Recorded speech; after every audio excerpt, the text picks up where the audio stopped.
welcome to session 3 of these prologue sessions. And today we're going to be introducing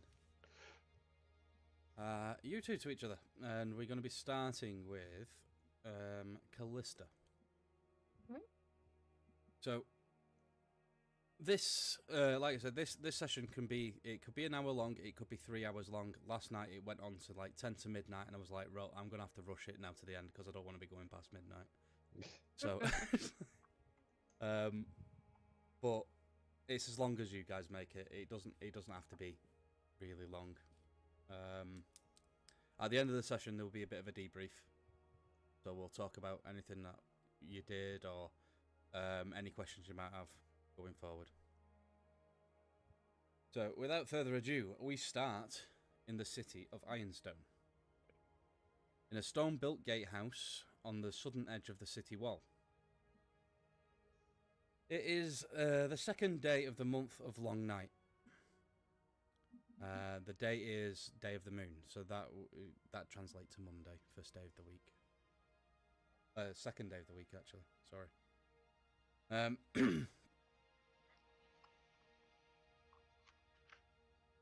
It's around 9 a.m. in the morning, and it's snowing, and it's rather cold outside. And that's the wife coughing in the background if you hear it. Yep. The temperature is -1 degree Celsius or 30 degrees Fahrenheit for you guys, so it's pretty cold. There's okay. It's below freezing. Yeah. But Ironstone, where it is in the world, and I'll bring up the world map so we can get an idea of this. Right. Should just put in. Yeah, it's like up in the mountains. Yep. Ironstone is all the way up here, and yes, the land of eternal winter is freezing, and it is winter, but Ironstone, because of where it is actually slightly more temperate than the surrounding area. So yeah, it's still cold, but it's not as cold as 10 miles down the road.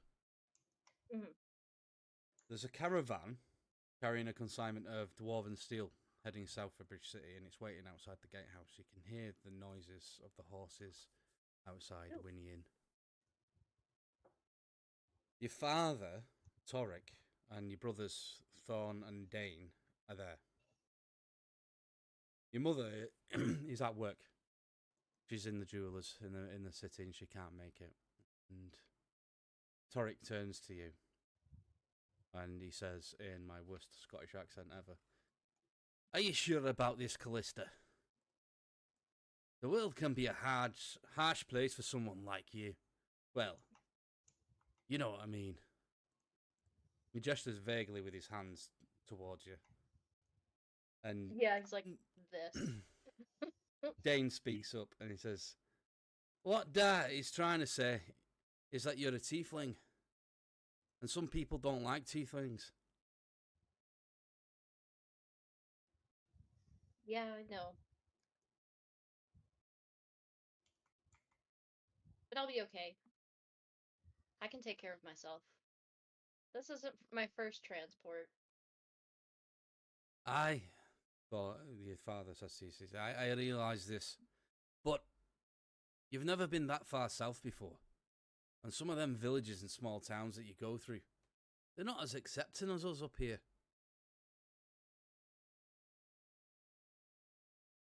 I guess I'll just have to watch my back. Maybe I'll find a cloak with a hood at one point and try to cover my face as best I can. There isn't a whole lot I can do about the tail.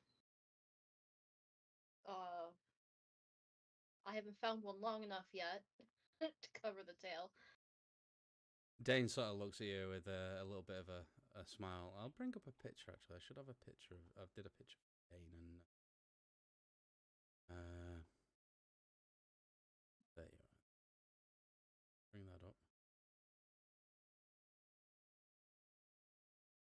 So that's how I imagine that your father and your brothers would look.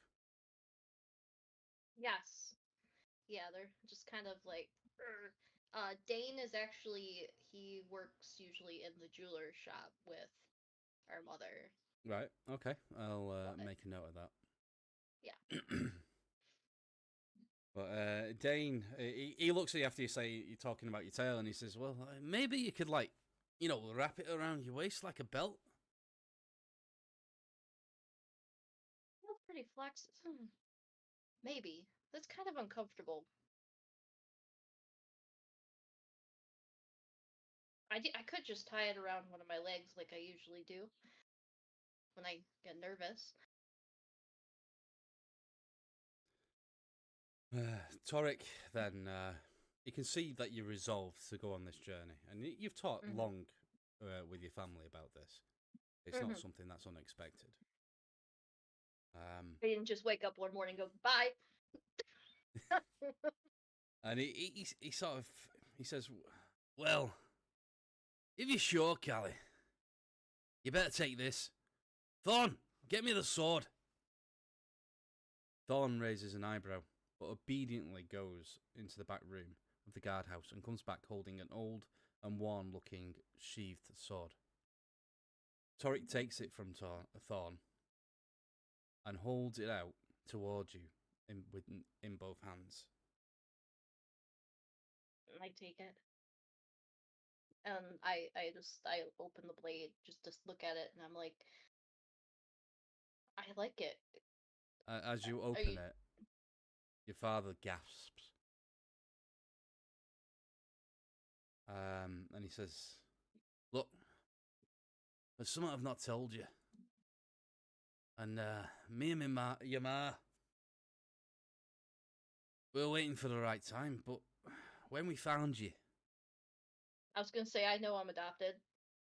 when you were a wee burn, yeah, I found this sword resting by you. It doesn't look like much, but there's powerful magics on it. And I'm surprised because no one has even been able to draw that sword since we found it.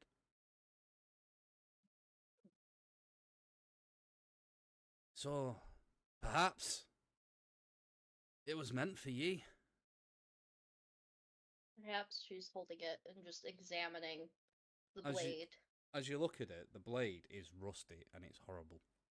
It still looks sharp, which it really shouldn't be with the amount of rust on it. But you can definitely see there is a glint on an edge, and it looks razor sharp. But the blade itself is in a horrible condition.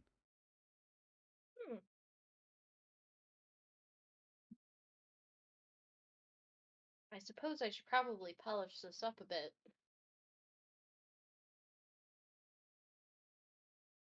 I would like you to make a wisdom check for me. It's just straight wisdom. Straight wisdom? Okay. There you are.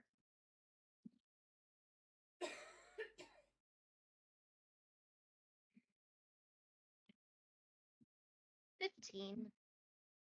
15. So,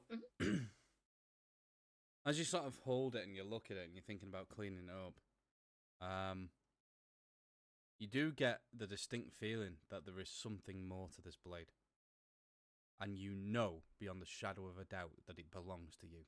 You don't know how you know that. You just do.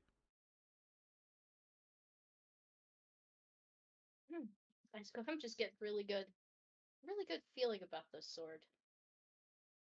I sheath it back, and I proceed to adhere it to my belt.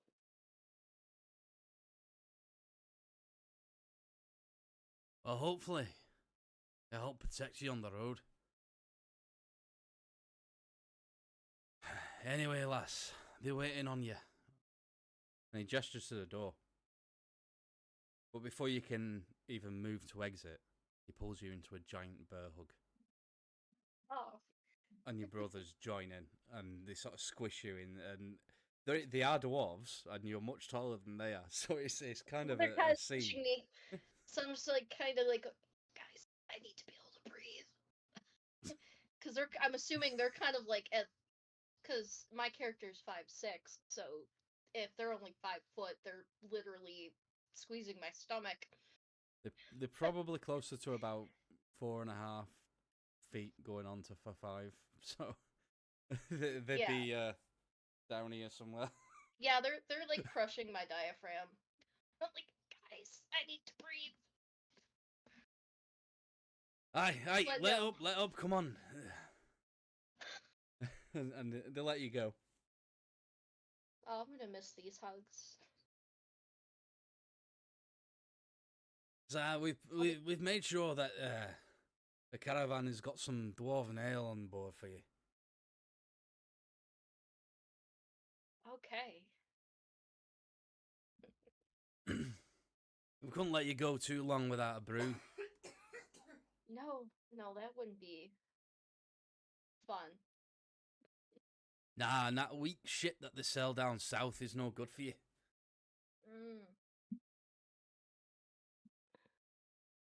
Hey, you carry on drinking that dwarven drink, they'll put hairs on your chest and you'll have a beard before you know it.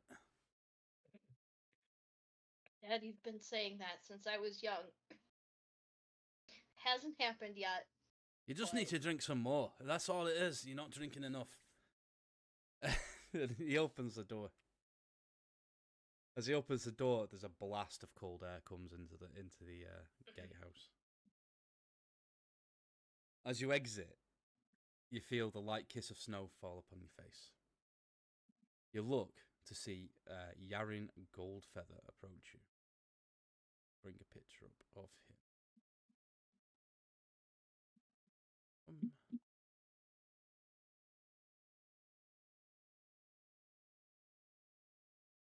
There we go. You've been an escort on his caravan many times before, so you know him quite well. But you've only ever gone as far as the Ridge of the World Mountains, which is down to this pass, which is about 500 miles. It's quite a distance, but that's as far as you've ever gone before on his caravan. Escorted him out of the country, on through the pass, and then you normally turn back with the guards from Ironstone. I'm sorry, what was it? It was Gold Feather, you said? Gold Feather, yeah. Yarin Gold Feather. Okay. He holds out his hand to you with a smile. So, you're in for the long haul this time, eh? All the way to the bridge. It should be quite the adventure. I'm sure it will be. Hopefully not too adventurous. We don't want our valuable cargo taken away or attacked by brigands. I know it can be quite exciting sometimes, but the quieter it is, the better it is for profit, you know? Yes. Nobody likes to buy damaged goods. Absolutely not. We've got a few stops to make on the way, though. We'll be calling down to the city of Balmont and Hymir before crossing to Rara Laura. It should be an interesting journey. Once we get to Rara Laura, we unload the cargo there. We've got a consignment of dwarven steel for them, and then we'll be boarding another ship destined for the bridge.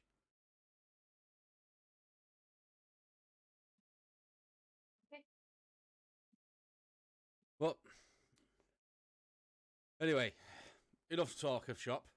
We've got a few new recruits this time. And he gestures towards a few armed men milling around the wagons. One standing alone catches your eye. I would like Dennis to introduce your character. What do you look like? Okay, he's standing away from everybody, dressed in brigandine, full brigandine, torso and legs, with steel pauldrons and bracers. He looks like it's just a statue standing there with a full helmet on, the visor down, so you can barely even see his eyes if you got close because it's like night inside his helmet, so you can't see anything. Standing there with a a cloak over his shoulders and a well-bred horse next to him. Um, not of a fancy breed, but it's definitely a very healthy and has been a well kept horse. Only a few years old. But he says nothing. He looks at nobody. He just slowly turns his head sometimes as though looking, surveying the area or watching it, standing like a sentry. His brigand is colored. One half is white and the other half is yellow. Like his left half of his body is white and the right half of his body is yellow, except for his helm, which is pure black, with a long sword and a buckler on his arm. So, as Kallista, you see this knightly figure. What does the knight see when he looks back at Kallista?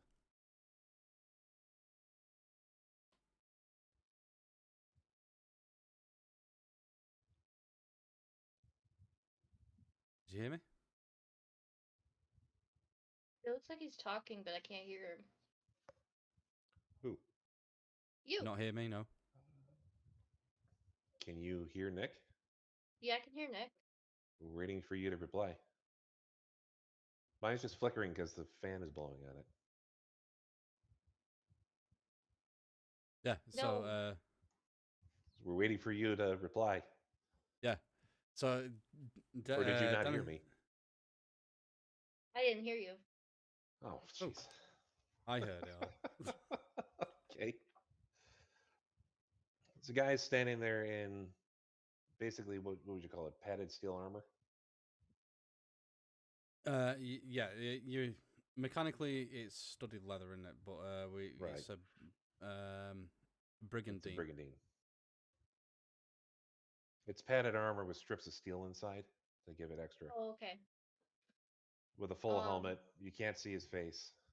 Mm-hmm. Even in the eye slit, you can't see his eyes. And he's just standing there like a statue, just watching everybody. And he's got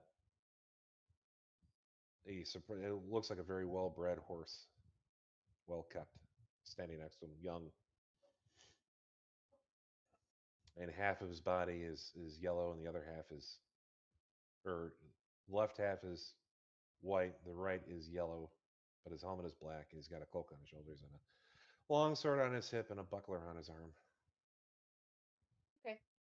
So, what does he see when he looks back at Kallista? So, you describe your character now. What do I see? I see. No, what do I see when you come out? What do you look like? Yeah, I'm asking you to describe your character. I'm sorry. It's okay. I don't know. I don't know where I am, apparently. You would see, obviously, you would probably be I'm the weirdest looking dwarf you've ever seen. No.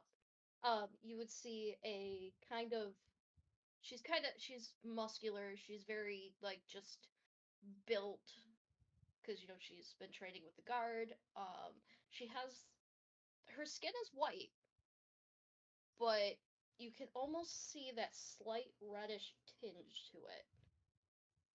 It doesn't look like, sunburned or anything like that. You just see she basically has a very light red skin. Her horns go out from the side or forehead, and they go back like a ram's horn. And adorned on them, there's like metal rings on them, because obviously she decorated them. She has this really kind of shortish, always just back away from her face, and the usual braids with auburn hair. She's wearing scale mail, and with her sword, and she obviously has kind of like a would probably be like bear pelt up here, I would assume, for like how we keep warm.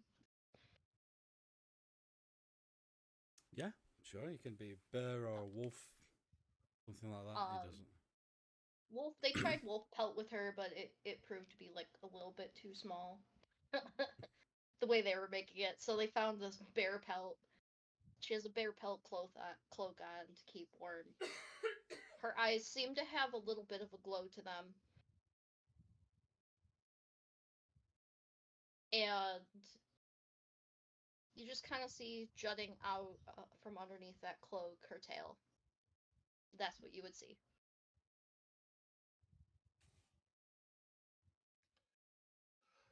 Well, when you come out, you see the statue just slowly turn its head and just look at you, but not say anything.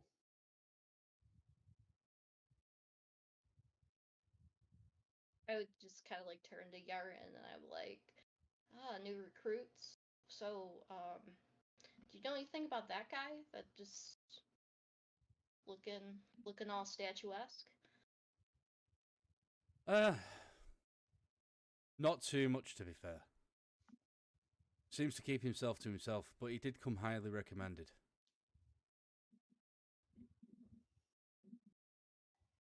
One of the knights guilds down south recommended him as a caravan guard.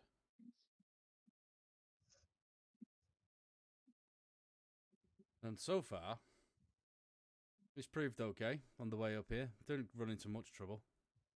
But That's good. yeah, like I say, he keeps himself to himself. I can't get him to talk. Just does the job. That I'd like to hear. And then I would go walk over to our statue friend and just hold out an arm. Kallista, I hear you'll be riding with us. It just stares. It just looks down at you some and just stares. Ah, we got a quiet one. And then all he does is just grunt and goes over to his horse, seeing that the caravan is about to go, and climbs on and fixes his cloak so that it's draped down the back of the horse perfectly. In He Yaren. just kind of goes, okay, and walks away. Yaren comes over to you and he just says, well, if you're ready, it's time to move out, I think. That's all ever be. Stow your gear on one of the wagons. I just got my gear on the wagon. So, the caravan starts to move off. You hear the clatter of shod hooves on cobbled streets and the metal-rimmed wagon wheels banging, and you see your father and your brothers still in the gatehouse, waving madly as you're going away. Like, look after yourself! As you just get out of earshot.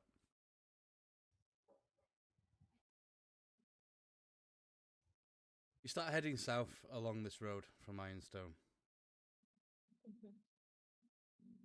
It's a 500-mile trek to the Ridge of the World Mountains. The first several days and nights go completely without incident. It's a frozen waste, though. It's very, very cold. The temperature keeps dropping. Further away from Ironstone you get. Kallista, you're kind of used to this. You've done this trip a good few times. Mm-hmm. So you know how cold it's going to get.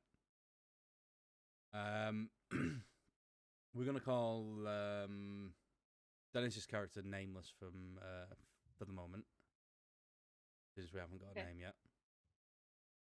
So the Nameless one has only done this trip once so far, coming north. Yeah, despite not saying a word to anybody, you can tell he's getting uncomfortable with the cold. The cloak gets being pulled tighter and tighter around himself. And you do notice that he does seem to worry about his horse, though, making sure that it's well fed. And he'd make it jog a little bit, not to just get ahead, but like to warm it up, since it's getting so cold up here. So he is a person over there, but very much keeps to himself.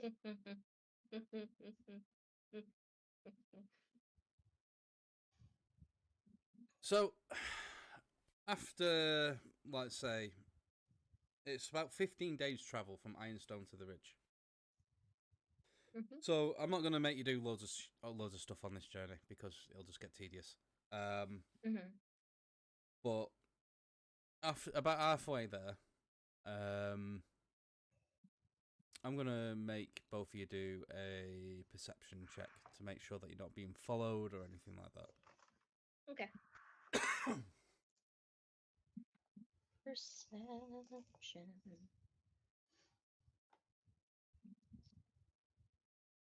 Oh, I missed my really high passive perception. Let's see here. 19. It's pretty good. Well, I rolled a 4. Not so good. Oh, I'm sorry. No. Well, still not good. 7. I forgot to add the 3. A little bit better. Excuse me 1 second. I need a good cough. I'll cut that out. You need a cough button. I do. Right, so with a 4, you're staying pretty close to the caravan, and say at this point then. You don't really see much out further away. It is snowing constantly. And it does bring the viewing distance down quite a bit. However, Nameless with a 19, I'm going to say that you've probably been doing a bit of outriding. So you know, racing off ahead and then looping back around, making sure both to look ahead and to keep the horse warm. Yeah. I'm gonna, because you got a 19 at this point, you do notice there is a set of wolf tracks that are fairly fresh. They're a little far out from the caravan, so they don't seem very threatening at the moment, but it might be something you might want to keep an eye on. One of the wolves, or one of the sets of tracks, does look bigger than the others, though. Significantly so.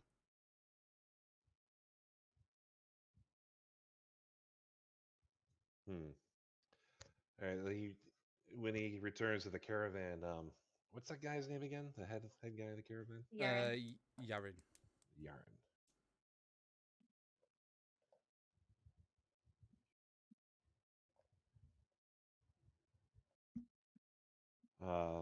He rides up alongside and looks at Yarn, and he says in a quiet voice and points in the direction that he came from. There's wolf tracks out there, and one of them is significantly bigger than the others. Yarin raises an eyebrow at you. You know, it's not very often he's heard you speak. And he looks around. How far out? Maybe a quarter mile.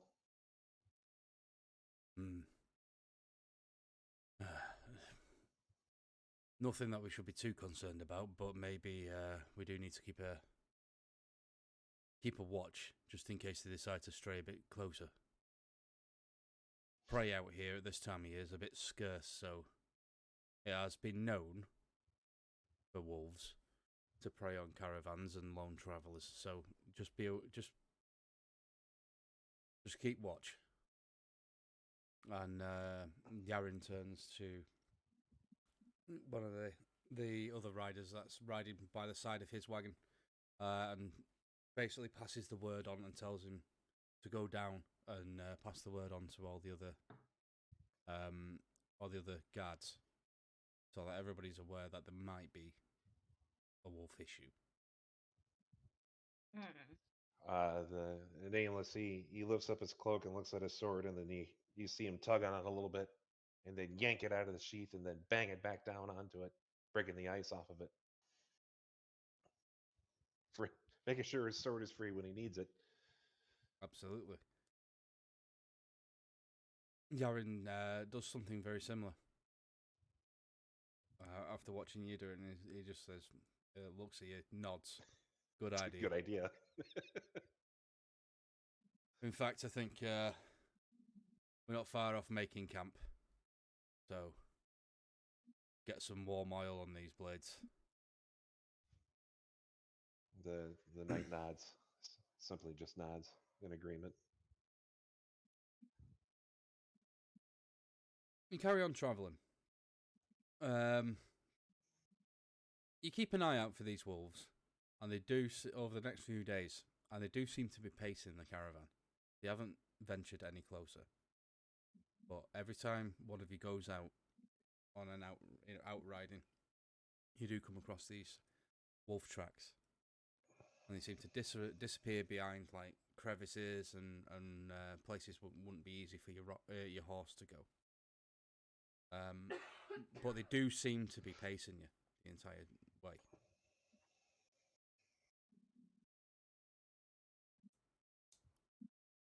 As you get towards the Ridge of the World Mountains, it's about 15 days, like I said, travel in there. You start to see them, the grey shapes looming in the distance, just almost like shadows because of the snow. You get to the base of the mountains, and there's a nice sheltered area, and it's an area that you would know, Kallista, that has been used for camps on a regular basis. Normally, because it's sheltered, the snow's not as thick here because you've travelled quite far south now. They normally take a day to rest up, make sure the horses are all looked after before trying to cross the mountains themselves. There is like a passage between these two mountains, and there is a road there, but it's not the easiest of paths. So they generally like to rest up before going through. So you set up camp and you spend a day there. Is there anything you would like to do whilst you're camping?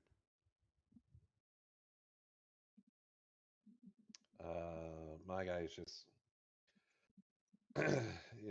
when they do see him feed himself, all he does is just lifts the visor a little bit, and when they see, so all you can see is just stubble from not being able to shave on his chin and whatnot. But the visor is always too low for anybody to really see his face. But he's still like a statue, even when he's eating, standing there, looking out, watching. And yes, puts oil on his sword. Yeah, I kind of try to clean up my sword a little bit. But I take note that our unnamed friend looks really, really cold. So I I'm assuming they're like in little flasks for me, my little dwarven ale. Oh no, they're in like small casks. So like 1 gallon casks. There's about 4 or 5 of them. I get a couple of I have a couple like leather cups in my pack. Take a couple out, go. I'm sure big to dwarves, me, I'm just like whoop. One-handing it. 1 gallon cask is about that far That big? across Okay. and about that long. You need a couple hands on it. Yeah, it'll All weigh right. quite a lot because it's made of oak, but it's full of. I'm assuming they have some sort of like. There will be a tap in it. Yeah. Okay, I tap 2 cups with my dwarven ale in it. I just walk over to our unnamed friend, and I go here. This will warm you up a little. He just looks down at the cup and then takes it, brings it up to the helmet and sniffs, and he snorts so heavily from the strength of the smell, like it just this plume of steam comes out of the front of the helmet, He just goes. and then he takes a sip, and you see him jolt a little bit, and then he nods to you and starts looking out again. But you If can I tell just, that it's shocked his system a little bit. yes, I just give him a warning, like, don't drink this too fast. If you're not, this is dwarven ale. He just nods. Unless you're used to it, do not drink it too fast. Yeah, so just for a bit of a reference, the dwarven ale in this world is more. It's like a thick spirit, so it's like got the texture of an ale, but it's like instead of being like 4 or 5% volume in alcohol, it's more like 30. Right. That's why Yeah. I figured it was going to be strong. So that's why. Whoa. Yeah, it's really quite powerful, and for somebody who's not used to it, yeah, absolutely. Don't have more than one. You're going to feel it. Unless you're Kallista or a dwarf, then you're all right. Yeah, they can drink it like water. And then she just sits, like, just kind of in the snow next to, or leans up against the wagon next to our unnamed friend, and just is drinking the ale and eating her food and just kind of enjoying the snow, watching it snow. You see him when as he sips through it and whatever. He goes over to his horse and grabs some of the grass and shakes it off and dips it in the cup and then offers it to the horse, and the horse eats it. And you hear it snort and see it jump a little bit from the from the alcohol. He just pats it on the side of the head. She just watches this and, like, half in wonderment and half in just like, oh, he really cares about his animal friend.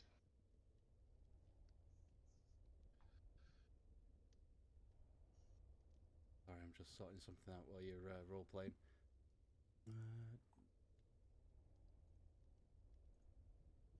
Something else I forgot.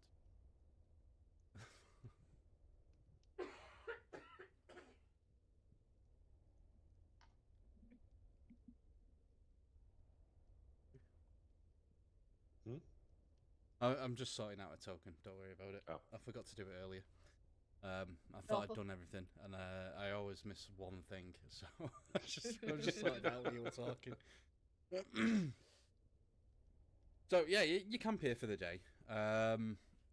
You're pretty much on rations. There's little in the way of hunting here, but the caravan always carries enough rations for this part of the journey, and it starts to live off the land when you get into the land of eternal summer, which is the other side of the mountains.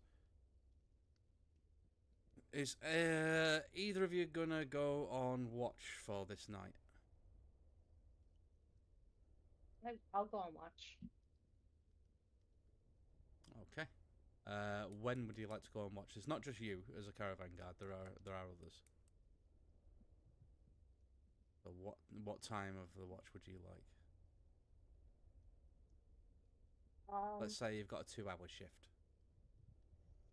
Okay. And what time is it now, would you say?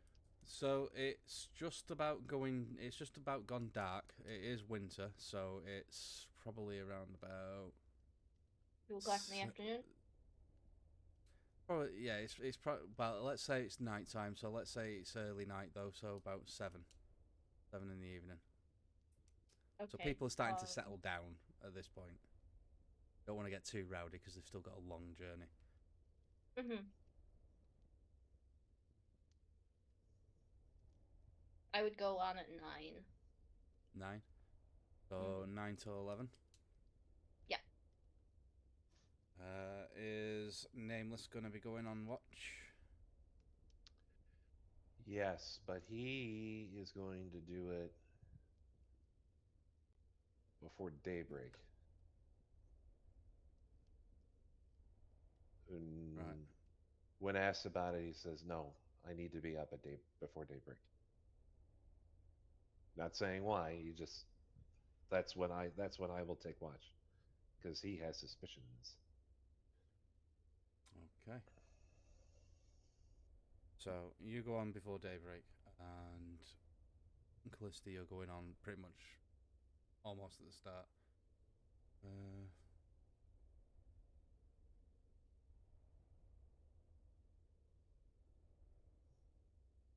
Okay, so Kallista, roll a d6 for me.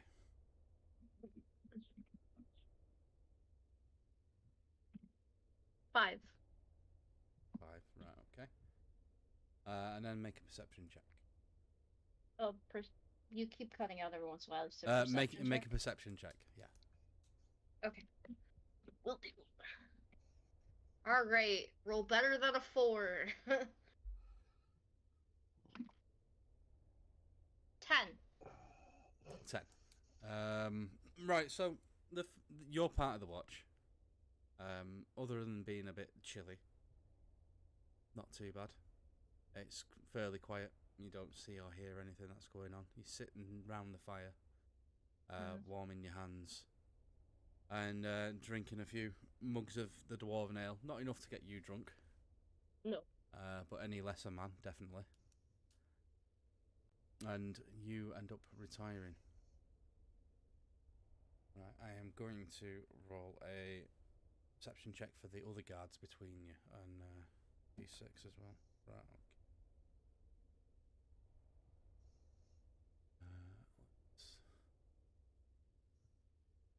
Let's do this.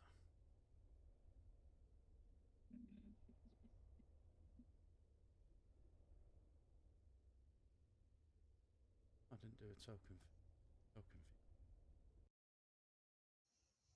Again.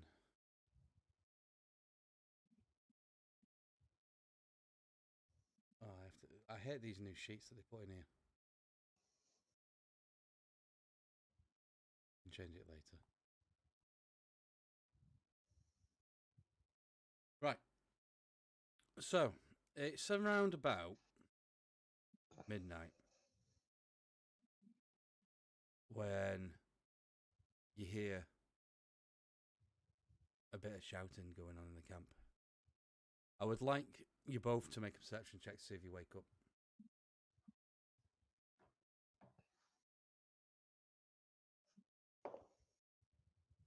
7. 17. Alright, Nameless, you come to with the shouting. And you see... let's just unhide these tokens, make sure that... You see one of the guards... Oh, two of the guards around the fire, and Yarin is out. You should be able to... Yeah, you should be able to see on this map. The two guards that are over here are shouting and pointing. They've heard something over in the distance.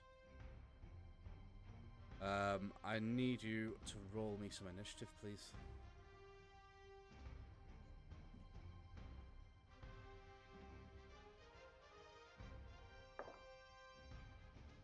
$16. Nice.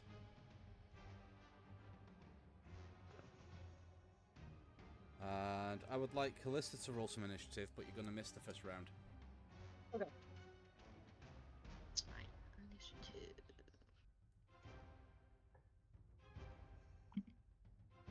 7. 7. I just pulled out a new dice too, and I'm just... Oh, that's just initiative, though. Right, okay. So, obviously, combat is ensuing. Let me just unhide these. You probably won't be able to see them anyway right now. But off in the distance where these guards are pointing, you hear the telltale of wolves least the big one gets to go first.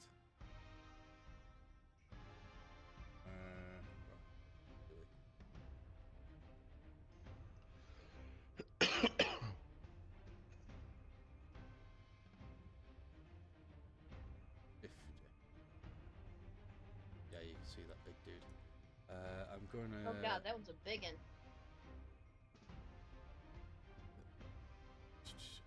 I'm gonna turn the grid up a little bit. I thought I had done on all these maps, but just to make sure that you can see. So you see this giant freaking wolf come bounding into the light towards these two guards. Do a. This is for Nameless. Do a history check for me. I want to see whether you might have seen these guys before or something like this before. 20, dirty 20. Dirty 20, yeah, definitely. You've heard of tales of dire wolves up in the mountains, and that's what this appears to be. They're big, angry, and mean, and they take a lot of feeding. It charges over, and it goes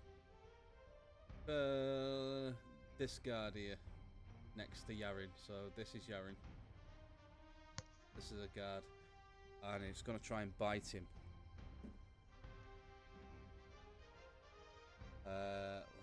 Yeah, that's definitely gonna hit. Okay, and that is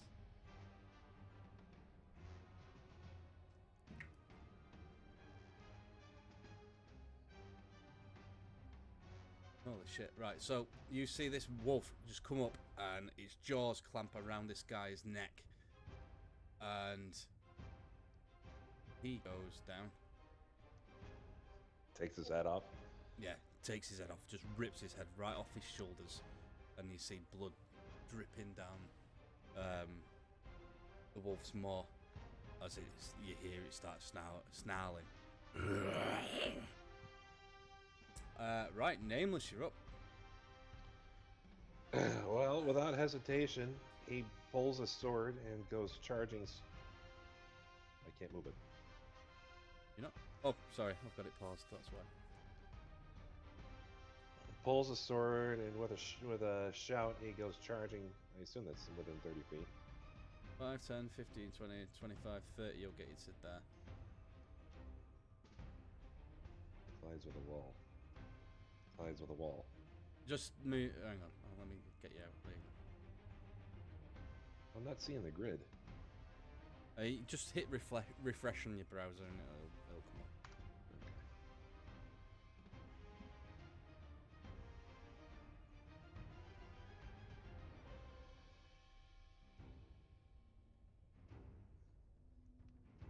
When you load,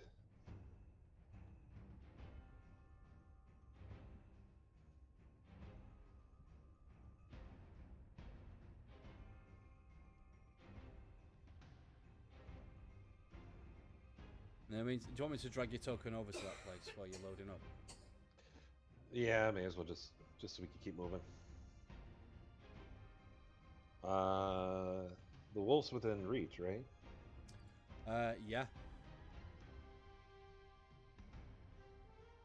Well, with his sword high over his head, he's gonna swing at it. Okay, make an attack roll for me. Wrong sword. 18. 18 will hit. Alright, this single hit it, so I gotta use a D8. It's a 10-sided.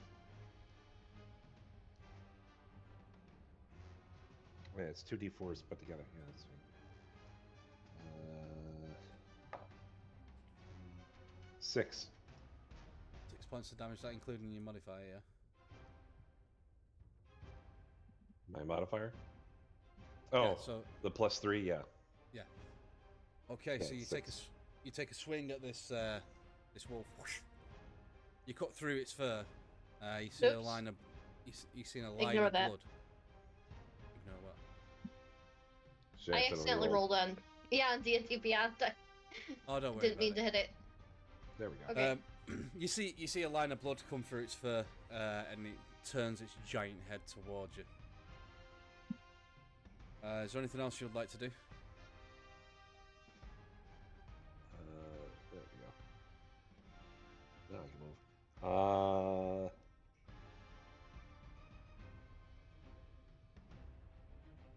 I don't think there's anything else I can do. I don't know what sort of bonus actions you've got at level 1. It's probably not a lot, to be fair.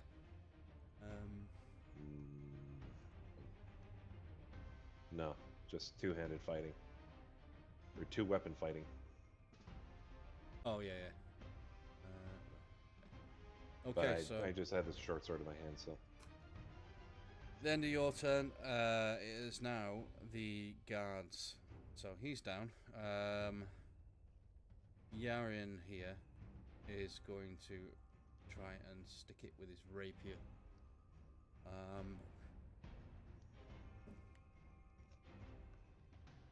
That's a 19 plus 3, so a 22. That'll definitely hit. And that is... Fucking hell, maximum damage for Yaren. So 9 points of damage to the wolf.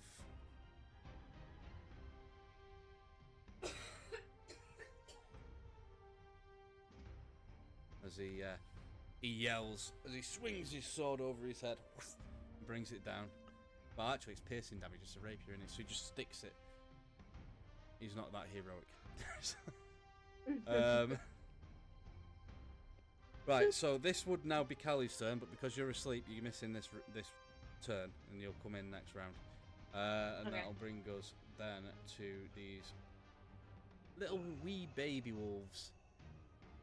5, 10, 15, 20, 25, 30, 35, 40, 5, 10, 15, 20, 25, 30, 35, 5, 10, 15,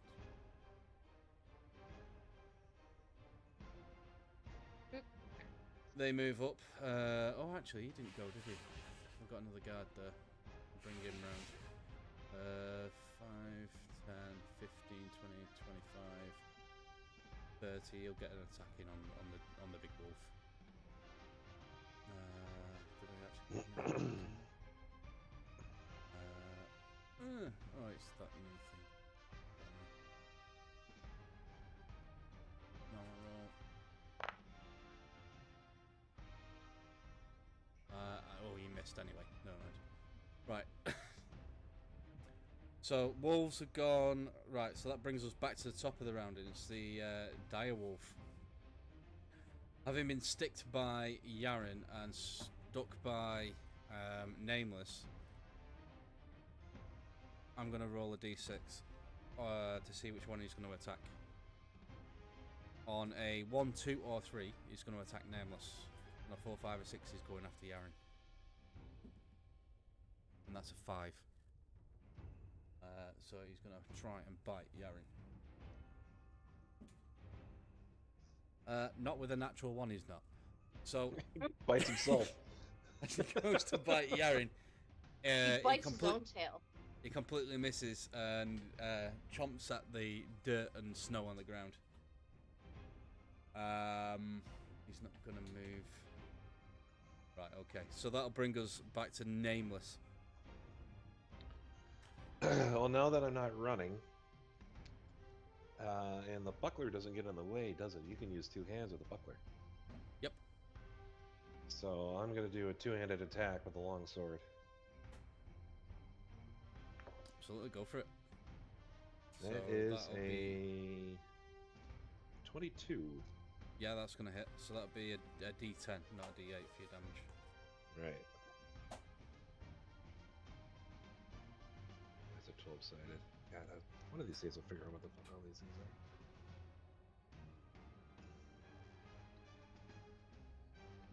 are. It's the 5-sided on both ends, right? Top and bottom. Yeah, it's... Yeah, that. Yeah. Not the percentage one. Yeah, Not it the 10, looks like 20, 30. Yeah, it looks like the percentage one, but it's just got 1 to 0 or 0 to 9 on it.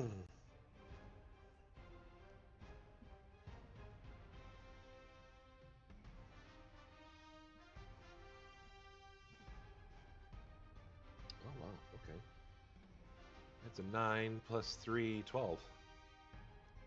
Oh, nice. 12 points of damage. That's pretty hefty.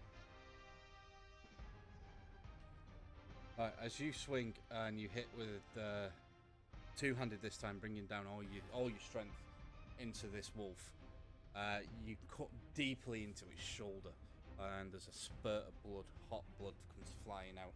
As it hits the ground, you see steam rising off of it, and the wolf yelps. It does look visibly hurt now. Is there anything else you would like to do? Do you want to move or anything like that?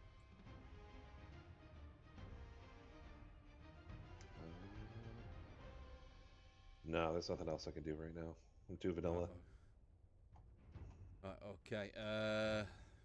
Guard. So Yaren is fully engaged there. This guy is going to try and engage one of the small wolves. And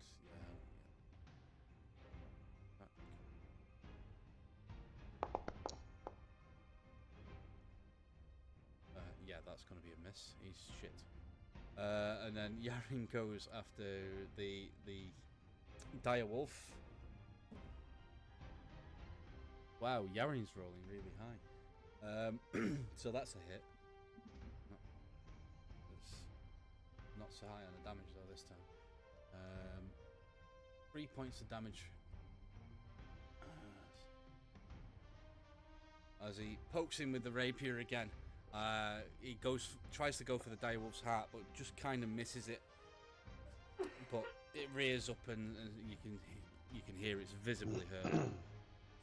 Right, so that now brings us to Callie. You're in your tent. You wake up and you hear all this commotion going on outside, yelping, howling of these wolves, and people shouting. And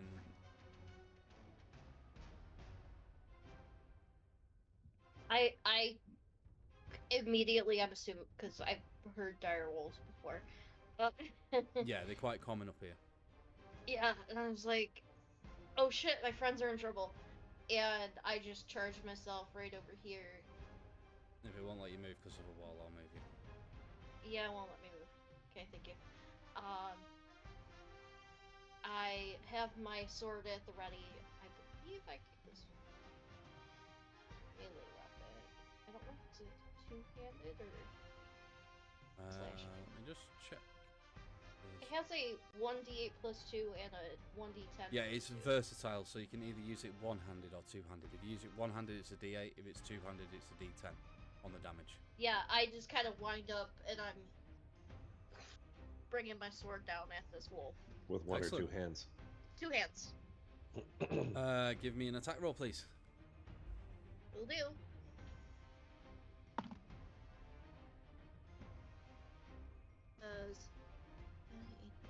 Dirty 20. 20 hits.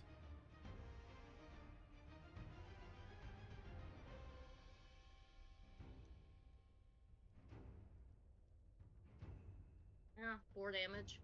4 damage. Okay, you're still waking up though, so it's you just rushed out your tent and you come swinging in with your sword, bleary-eyed. You bring your sword down on it. It does cause a significant wound. It's not looking healthy, this direwolf, and you see that it almost drops one leg and it's looking like it might go down. That's your action and some movement. Is there anything else?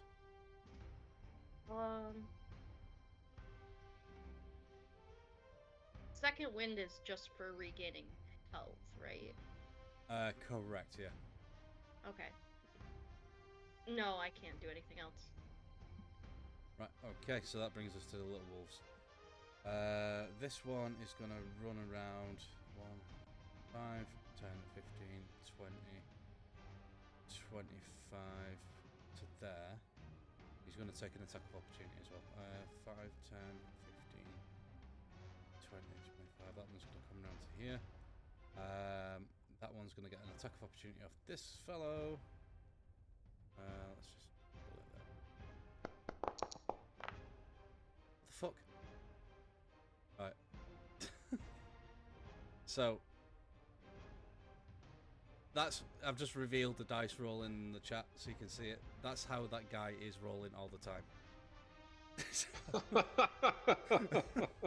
So yeah, that wolf comes around and he's totally unscathed. He must have been in Dwarven Ale. Right, so Not my booze. this wolf is going to attack Kallista, and it gets advantage on this attack now.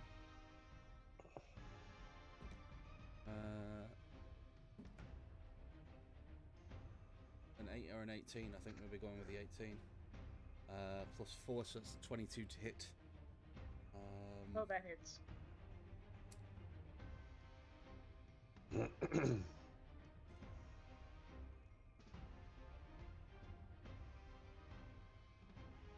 You take 9 points of piercing damage No. as that wolf bites down on you. Oh, God. Okay. This second wolf right here is going to attack the guy that keeps trying to swing his sword and missing.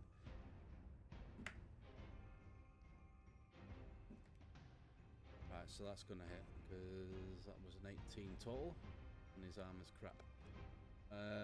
So that is the same.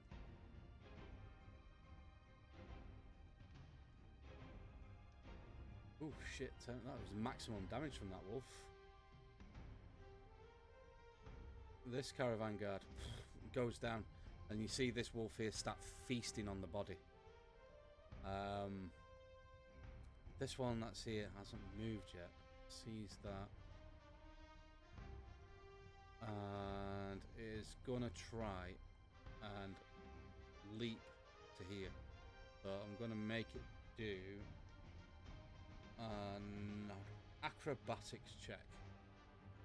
I'm gonna set the DC for this. In fact, I'll make Whether or this not I equal can on just stick my sword in the air and it hits it. I'm going to tell you what the check is. So he's going to do an acrobatics check, see if it can jump over. I'm going to set the DC for this because you're quite tall and it's a wolf. 16. I'm going to roll it in Foundry, and then I'm going to reveal it so that you can see it. Wow. Aw, they beat it. That one is going to try and bite down on Nameless's ass. Not my ass.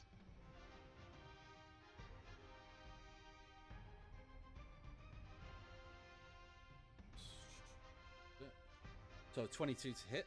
What is my... Yep. Yeah, it's less than 22. 3, 4. So you take 6 points of piercing damage as this wolf, you see it leap right over the top of Kallista, get down on its haunches behind you just as you're about to turn around, and it goes to take a chunk out your backside. And that will bring us back to the top of the round, so it's Big Bad Wolf. So this 5 feet, so okay. So that one is, I'm going to do a d6 again. Let's see if I can remember how to do this. /1 d6. I'll do it.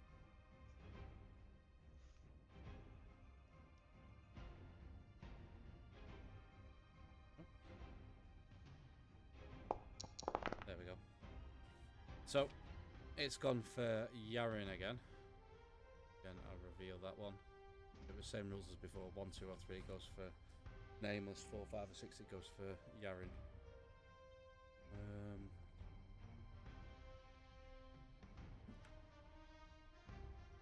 And that is a 9 to hit this time. And that totally whiffs on Yaren's armor class. So it tries to bite down. And Yaren just moves out of the way as he sees it quite easily coming in its injured state. It's beaten up, it's surrounded by people, it's going to try and run. So before I move it, Yaren Nameless and Kallista, you can all take an attack of opportunity if you want. Will do. Yaren's gonna miss.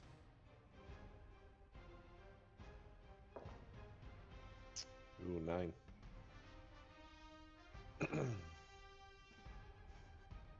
10. 9 and 10, both misses. It manages to get away. 5, 10, 15,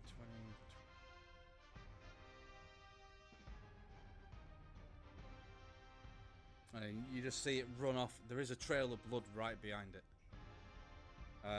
That brings us to Nameless. Who's gonna turn around and whack that fucking wolf? The one who bit him. Absolutely. Huh! Natural 20. Excellent. Okay, give me some damage, please. Yeah, two-handed. 7. 7? That's a bit shit for a crit. Yeah. Okay.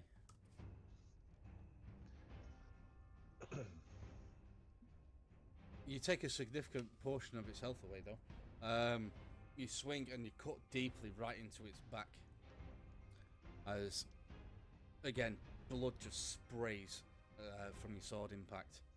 And the force that you come down on it with almost pushes the wolf prone. In fact, I'm going to make it do a strength saving throw and see if it can actually withstand. Withstand the righteous blow. Yeah.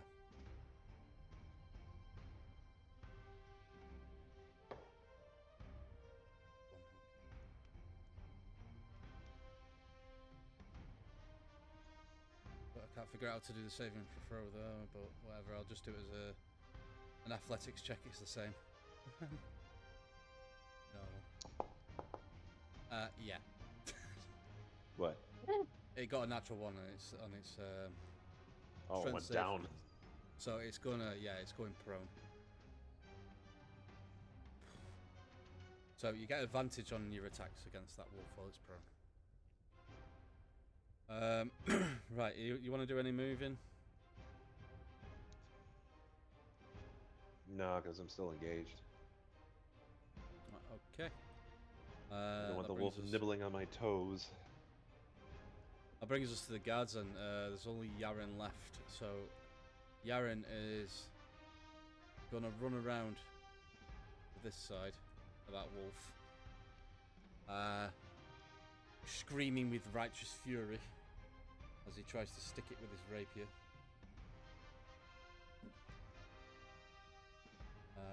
14 to hit.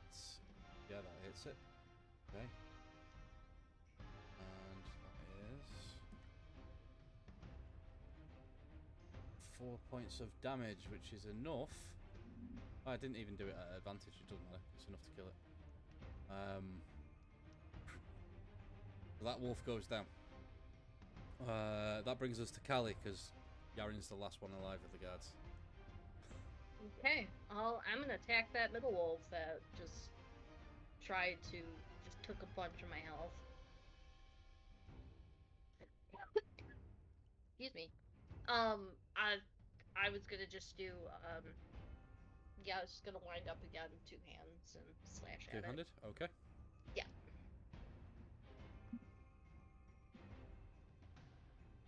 Nope, didn't.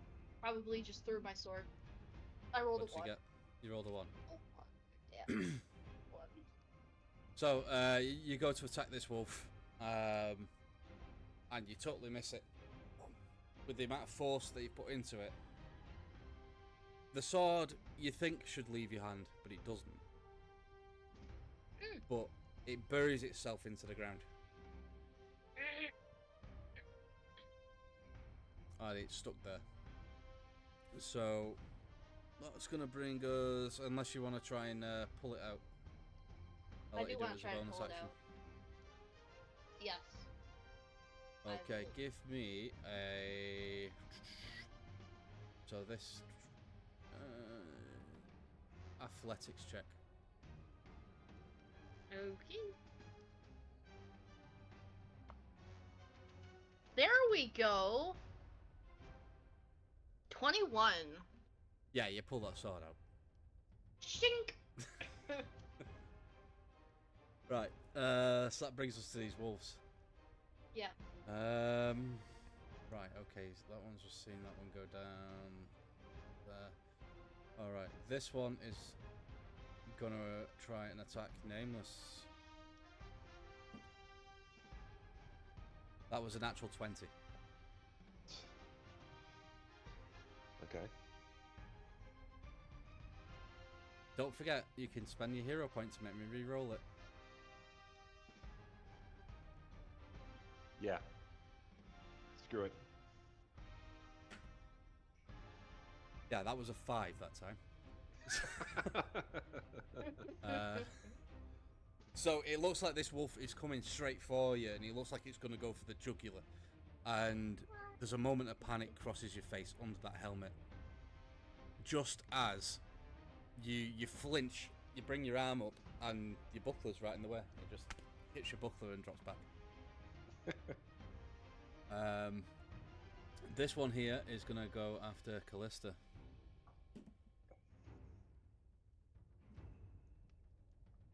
And I don't think that's going to be enough to hit you. Do it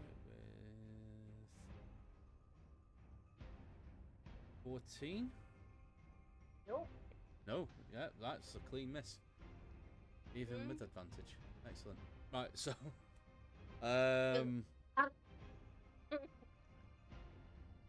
yeah, I think these two are going to stay engaged for now. So that'll bring us back to the top of the round. So Direwolf. He's going to go. Gonna keep running away like a little bitch boy. As far as you know. As far as I know. Right, Nameless, you're up. Yeah, he's gonna take a swing at that one that just bounced off of him. Go for it. One or two-handed. Two-handed. Ooh, no. 11? 11? No. Nuts. Okay, so you go and swing. It's a bit tight in here. You've got Kallista right next to you. You've got a dead wolf on the floor.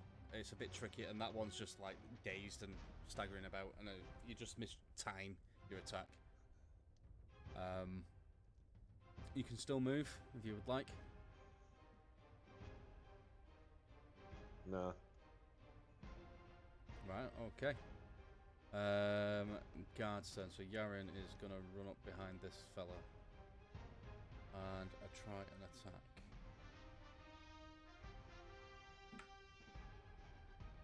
Natural 20 for Yaren this turn. Yay! That's an 8 on the D8 for the first roll, and then a 7 on the second roll. And he's got a +1, so that's 16 points of damage. Yaren did 16 points of damage? Yep, with that crit. And that is enough to make that one very dead.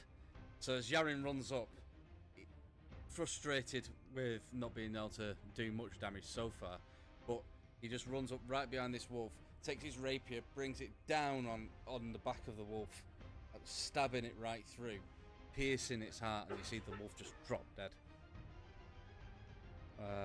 That's going to bring us to the wolf's turn. This one is going to try and attack Yaren.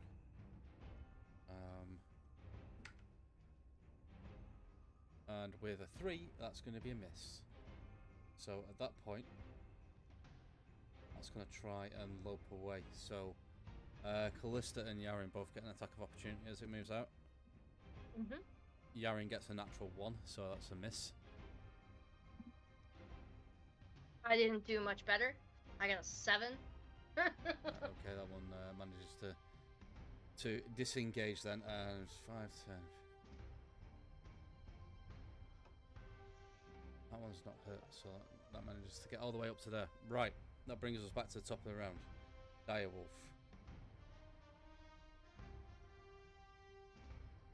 Alright, that's Direwolf done. Nameless. What would you like to do? Well, he's gonna assess what's going on and seeing the dead. He just looks around quick, and then looks at the trail of blood, and then taps his sword on it and points in the direction the blood is going.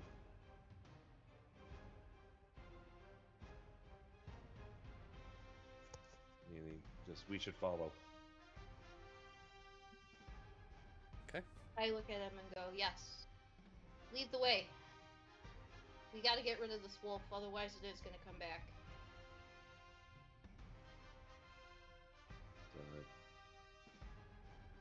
Am I going in the right direction? Mate, so you saw that there. Kallista, you can't move yet. It's not your turn. Nope, sorry. So it was I sort got of heading excited. off in this direction, the direwolf. You can sort of see the blood trail as you get in there. I hit him there, and I see that wolf. Yep. I can't hit it, but I can't hit him with my sword, but I do have a sling. Yeah, go for it. You got a decent modifier to hit with that thing as well. Mm-hmm.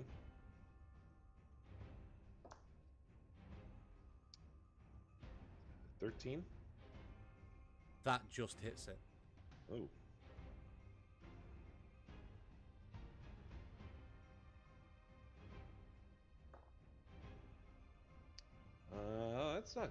That's not terrible. 6. 6 points of damage. That is pretty fucking good, actually. For a sling, it's a D4. Yeah. This thing is looking wounded after that one attack. You see blood trailing from it now. It's just, you managed to hit it square in the head. In fact, I'm going to give it half movement on its turn because it's just dazed. Bang! Nail it with a It's slingshot. brain damaged at this point. So, that's your action, and your movement. How far did you go? 5, 10, 15, 20. You could have actually got to it with your sword. 5, 10, 15, 20, 25. No, 30. Oh, Would have been one square over. There would have been 5 feet between us. Either way, you can move that extra 5 feet if you so desire. Yeah, screw it. You do see, as you get sort of to there, normally it'd be really hard to follow a blood trail in the dark, but because this is snow, you can see like a dark trail. Yeah. It looks like it's a black patch that I'm following along. Yeah, and you can kind of see it going off over there. I just hit Right. refresh my browser real quick. It was doing something wonky. That's okay. They do. The other two do hear him though when he nails the wolf with the sling and he yelps. Him chuckle. Okay, so after your turn, then it brings us back to sort of Yaren now. He is going to start running over. So how far will he get?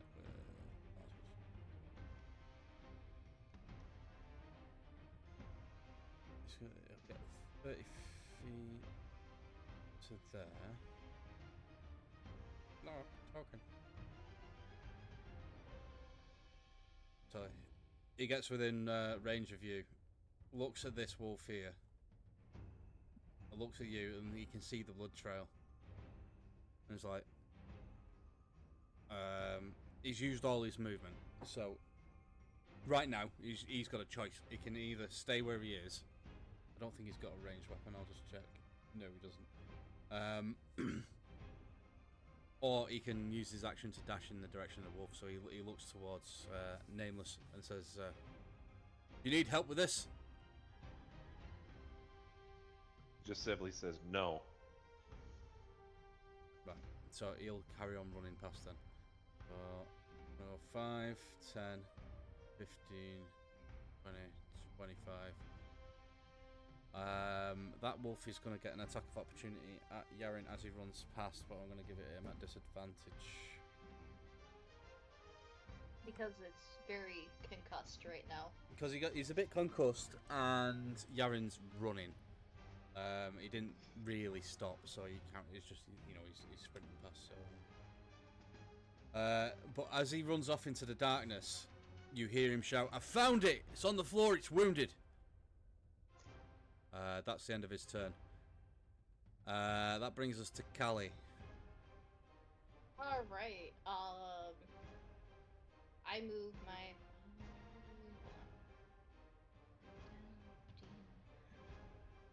Hold on. 20, 25.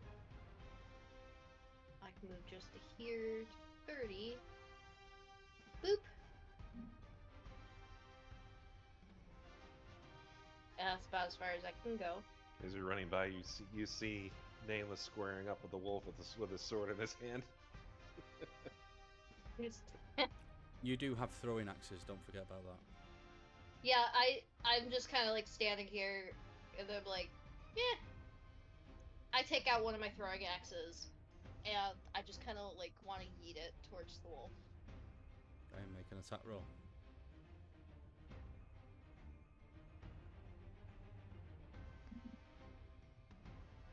16. 16 will hit it. Give me some damage. Okay. It's 1d6 plus 2. Here. Gets. No, it's a d10. Oh, there's my d6. There's my d6.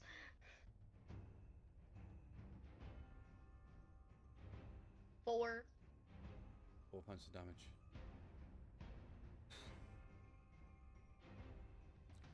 You chuck your axe.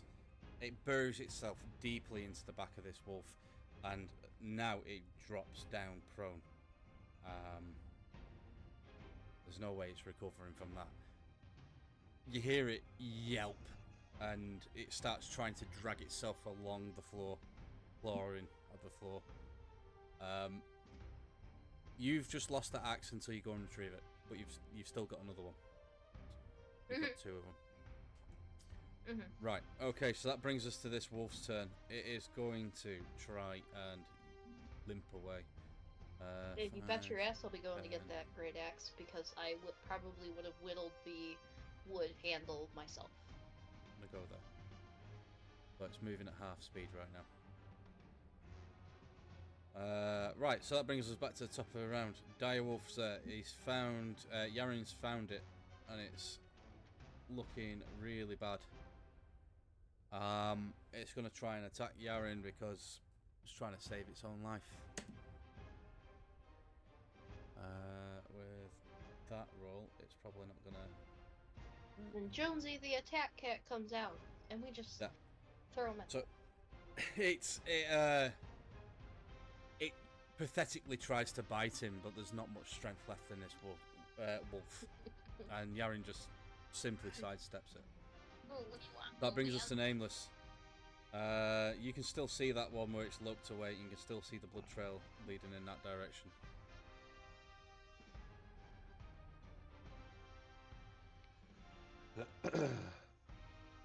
Yeah, he's gonna follow along. And it's dragging itself, so he's just kind of walking along and flips his sword around to go stab it down in the back. Alright, cool. Make an attack roll with advantage. Yep.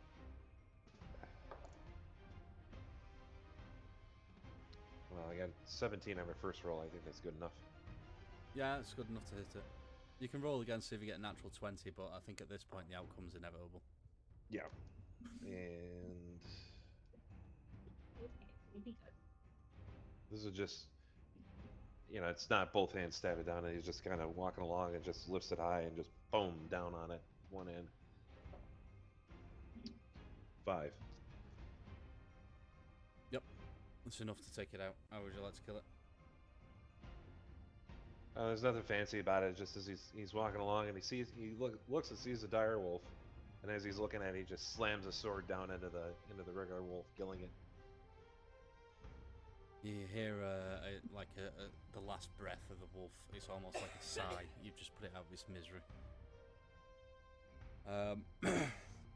Right, okay, so that's you. Now it's Yaren's turn. Any chance you'd be able to grab my axe for me? I'll let you do it as a bonus action if you want to pick up her axe. Yeah, I'll just bend down and rip it out of its back. Right, okay, so Yaren is going to attack this thing. 14 on the die, plus his attack modifier is going to be enough. Excuse me.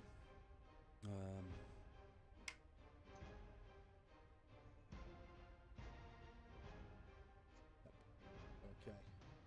So you see Yaren take out his rapier, and much in the same vein as what Nameless just did. He just carefully aims for the direwolf's heart and just shoves the rapier right in, putting it out of its misery. And it drops to the floor. And he starts panting. And at this point, I am going to call a 5-minute break. Let's get back. So, the combat is over. The wolves are all taken care of, and Yaren is looking around at the fallen comrades, and he goes, "Suppose can't leave them out like this. I need to bury him." And he starts walking back to the camp. Go on. Well, Nameless takes a few teeth from the dire wolf for himself, pries them out with his dagger, puts them in a pouch on his hip. When they get back over to the fallen guards, you see him start going through their pockets and taking out their coin purses and whatnot. Okay. Make an investigation check.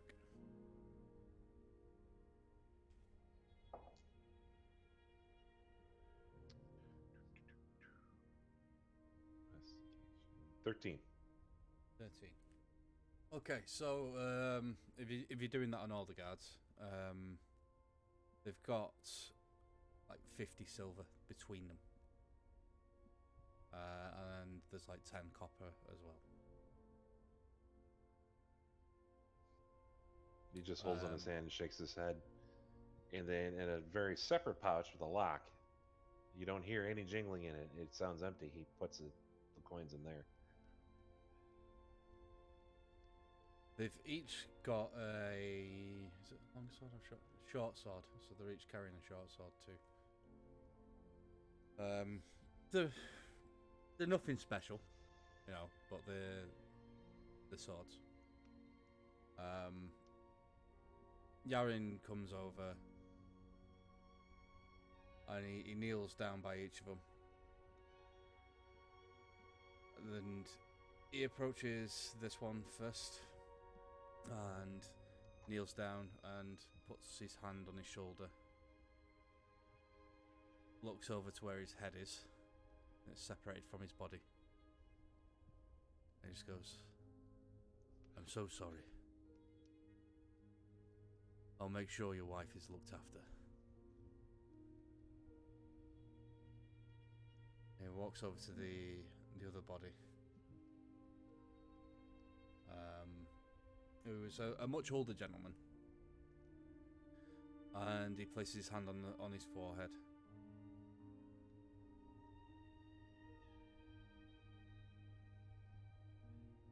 "I never meant for this to happen, old friend.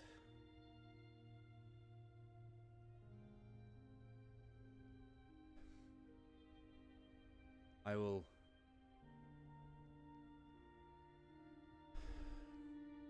make sure that your children know you died with honor." And he gets up and he walks over to one of the carts, which parked over here, and he takes out a shovel and slowly walks back and starts digging some graves just on the outskirts of the camp. Do you take the swords, or do you leave them with the bodies? Leave him with the bodies. But the nameless one, he goes over to the cart and takes a shovel too, and comes over and helps. And before he does, you see he removes his helmet and sets it in the snow, and flips up the hood of his cape, and you see him reach into his brigandine and pulls up. Looks like he has like a thin undershirt, but he can pull it up as like a face mask. And as he's digging, he simply says, "Give me their names." So, the younger one says, "This was David. David Grendelson."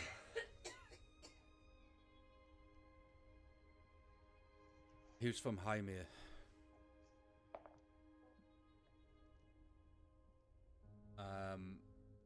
He motions to the other one. That man over there is one of my closest and oldest friends. He was just called John.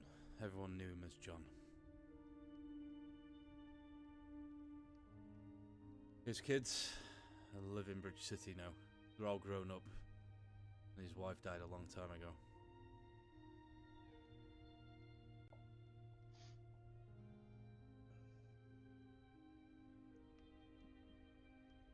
Was it just the two?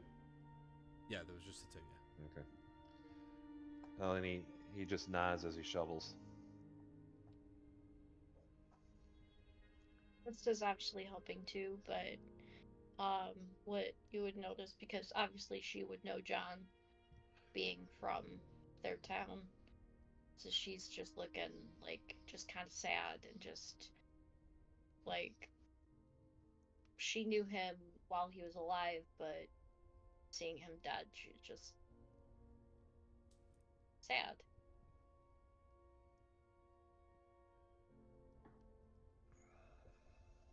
Takes a better part of an hour or so to dig out some graves. And he places the bodies inside the graves and starts covering them up. When he's finished, he takes the swords and sticks them in the ground at the head of the grave.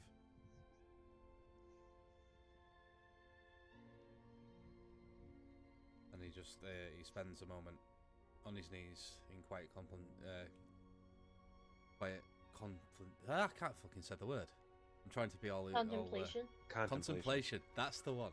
The brain was there, but the mouth wasn't engaging.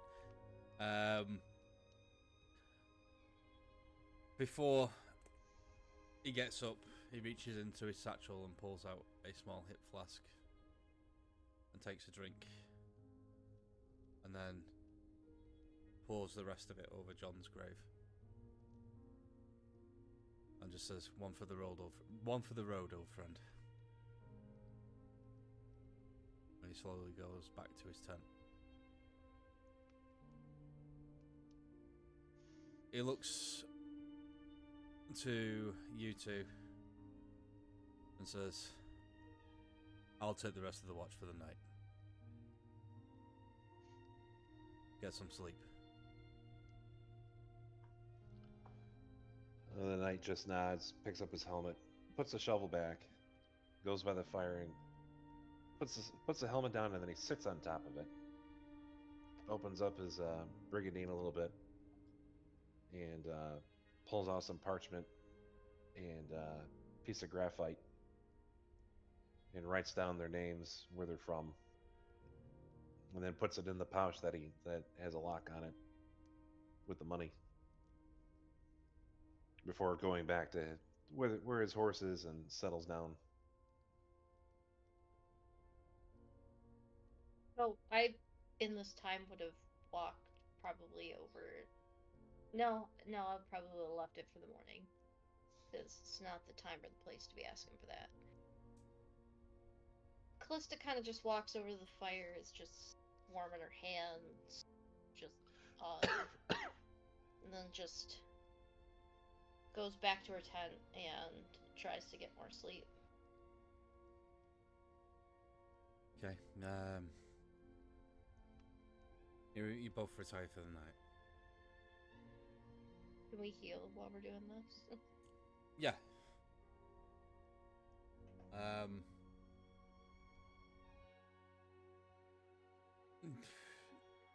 You manage to sleep.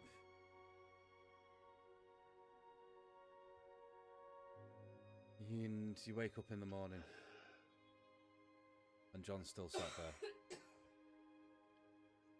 A couple of the other members of the caravan are now up and about, and they're starting to cook breakfast.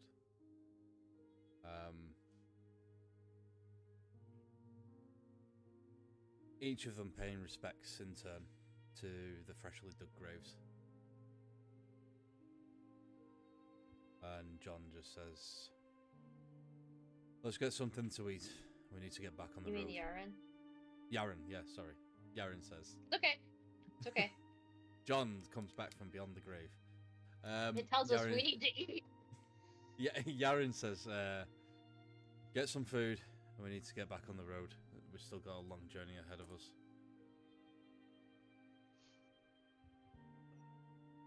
You see the knight though. He somehow in the night, the blood that got on him from himself and the wolves is gone, and his armor is repaired.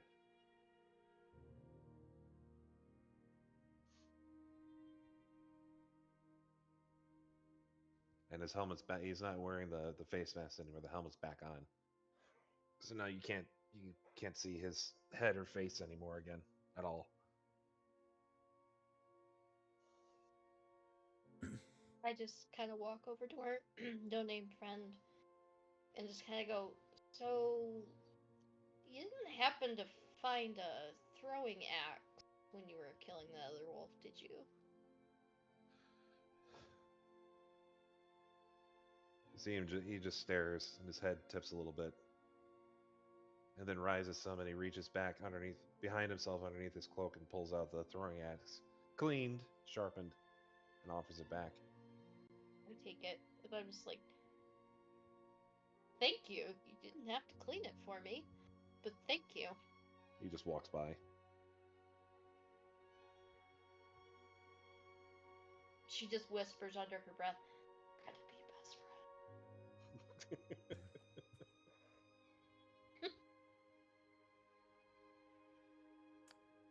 Right. Let's see what this piece of music is like.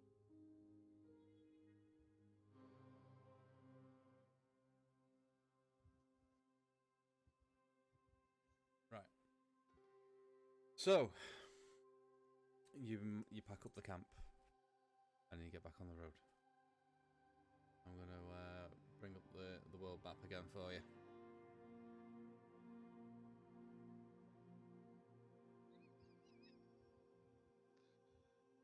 You spend the next 28 days traveling south. You follow the road as far as this junction here.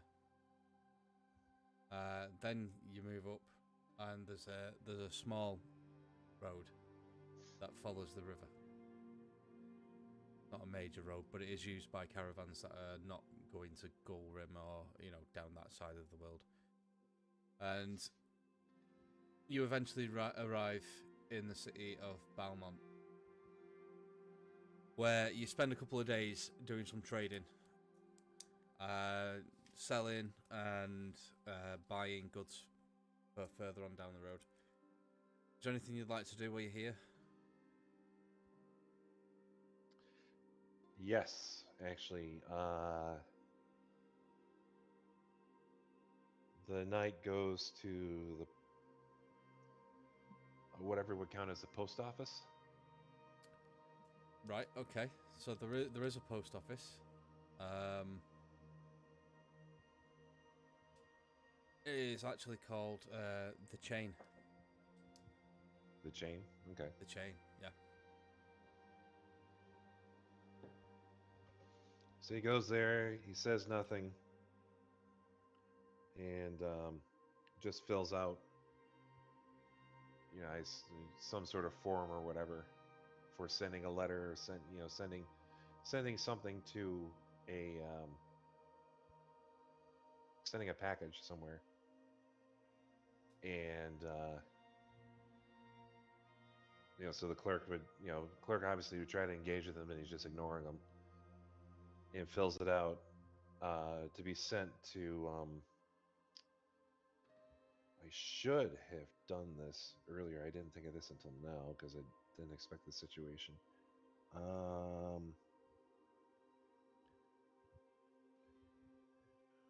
would be a good place? Yeah, actually, that might work. Sending it to just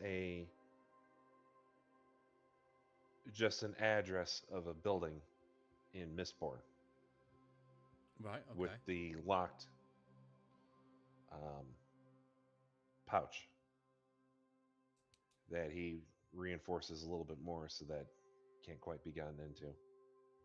With the parchment with the names inside, and just hands it all over to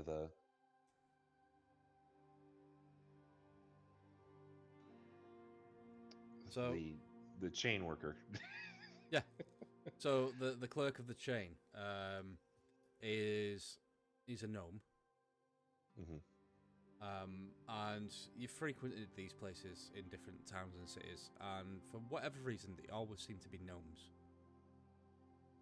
And he takes your package and he looks up at you and he's like, "Alright, it's going all the way to Mistborn, is it? Right, it's going to cost. Well, do you want the express service, or are you just happy to go with the outgoing mail at the end of the week?" The end of the week is fine. Right, to Mistborn then, it's going to be 5 pieces of copper.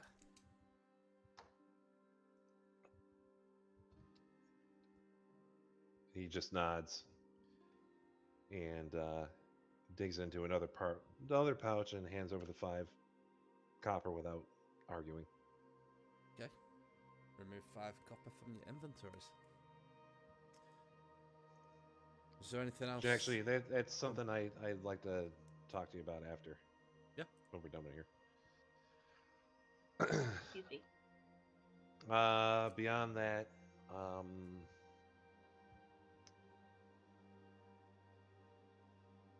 yeah, he would browse the armorers to see if there's anything he can get that's a little bit better than his brigandine. Right. Okay. You can have a look around, absolutely. There are a few armorers in town. I just need to bring up a price list. Not that one. That out.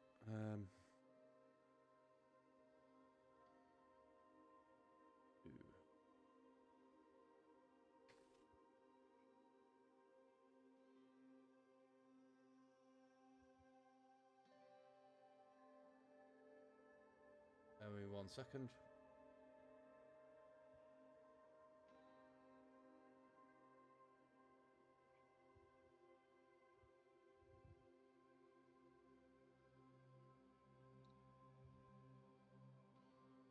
Right. So yeah, there's a couple of armorers in this city. It's quite a big city.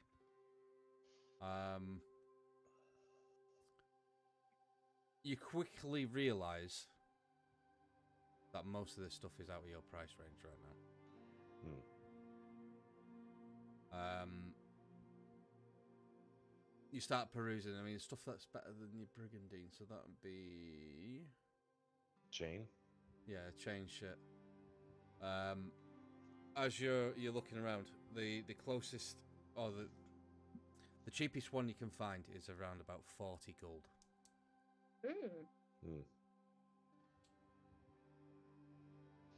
I assume that goes for weapons too. They're expensive. Yeah. I'll talk to you a little bit more about the economy of the world after, but weapons and armor are generally expensive. They're closer to what they actually... Well, in fact, that was cheaper than what it states in the player's handbook. Oh, in real life, it was a lot more expensive. Mm. Well, for the time consumption, that makes sense. So yeah, you look around, you see a few pieces of armor that you've got your eye on. Maybe in the future, you might be able to afford some. But it's nice to window shop. It's nice to dream. What about potions? Like healing potions? Like what? Sorry, healing potions. Yeah. Healing potions are 50 gold each. 50? 50, yeah. Wow. Yeah, expensive. You're level 1, remember? Yeah. But We just gotta make it past that 5th level. We'll be fine. in this world though, healing potions can be crafted if you know how. Okay. And it is much cheaper to craft them than it is to buy them. And in some cases, it can be free to craft them if you find all the stuff. Mm-hmm. It's a time sink more than anything. Right. I will let you into a secret. Some members of your party, when you do meet up with them, do know how to craft healing potions already. Okay. That's good to know. So, does Kallista want to do anything in this city? There is another city to visit.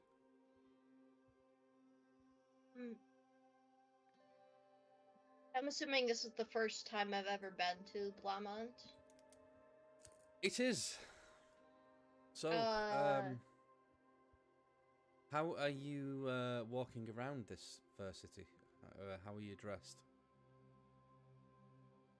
Well, I mean, I don't have a cloak or anything to hide my horns.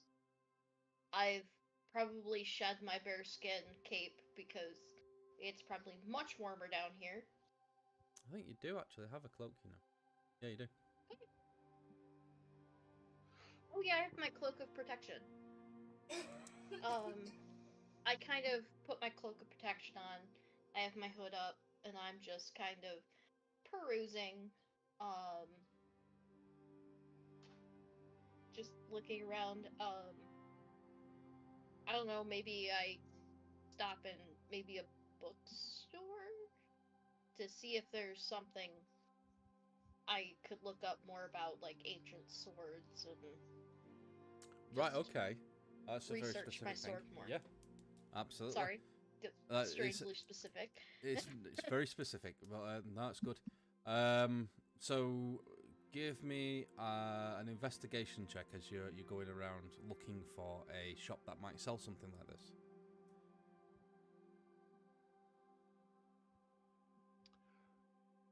Oh, 22. I'll leave it to the end. 22. Mhm. Right. So you walk around the city. It takes you about an hour. You do come across a few bookstores in that time. Eventually, you find one that it looks like it might be the sort of place that sells something like this. It's a bit dusty, on the outside, a little bit unkempt. But as you open the door, you walk in, and there's like hundreds of leather-bound tomes, and they all look fairly old. Okay, so this place smells amazing. Got it. There's a little halfling chap behind the counter. He sees you walking in. You still got your hood up. And he speaks up in his squeaky little halfling voice. How are you? Welcome to the shop. I'm doing well. How are you? I'm fine. Anything in particular you're looking for?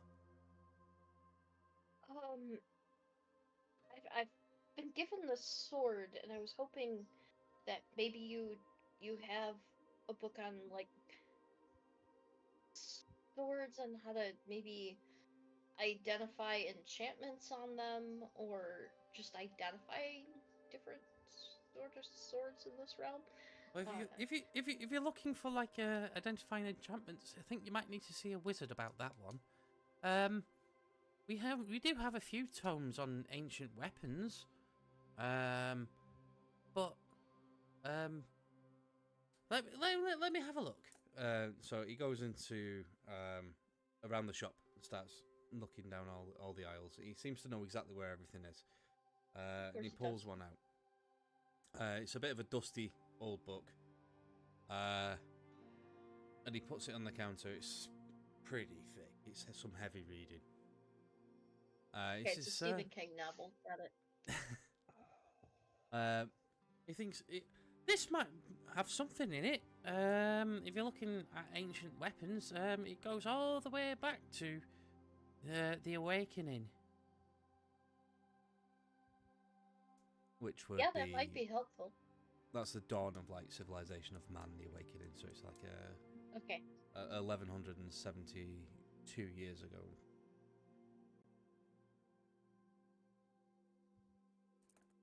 I don't know what it is specifically you're looking for, but if you're interested in it, I can let you have it for 2 gold.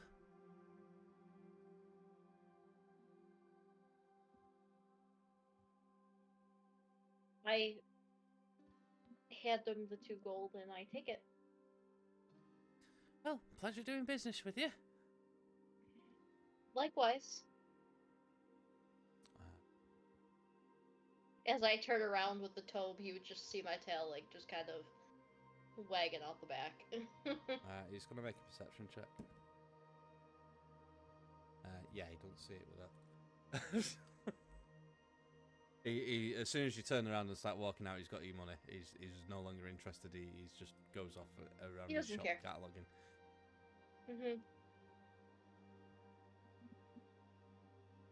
So you can, so if you add a custom item to your inventory, or if you want to write it down and add it later, just put like Tome of Ancient Weapons.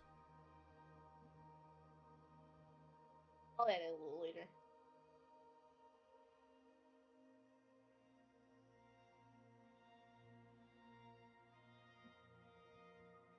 Okay. Okay. Is that all your business concluded? Yes. All right. So, after a day or so of trading in Blarmont, caravan sets off again, following the road, mostly along the coast, to Hymir. You get to Hymir, although it's a city and it is technically a capital, it's not very big, but it does have a docks. For Kallista, it's a bit of a letdown. You've just seen Blarmont, which is quite a decent-sized city. And then you come to this place, which is advertised as like the gateway to the Ring Sea, and you hear rumours about it, and you get there, and it's more like a large town with a wall around it, and even the roads are a bit muddy. Like, oh, this is smaller than I expected.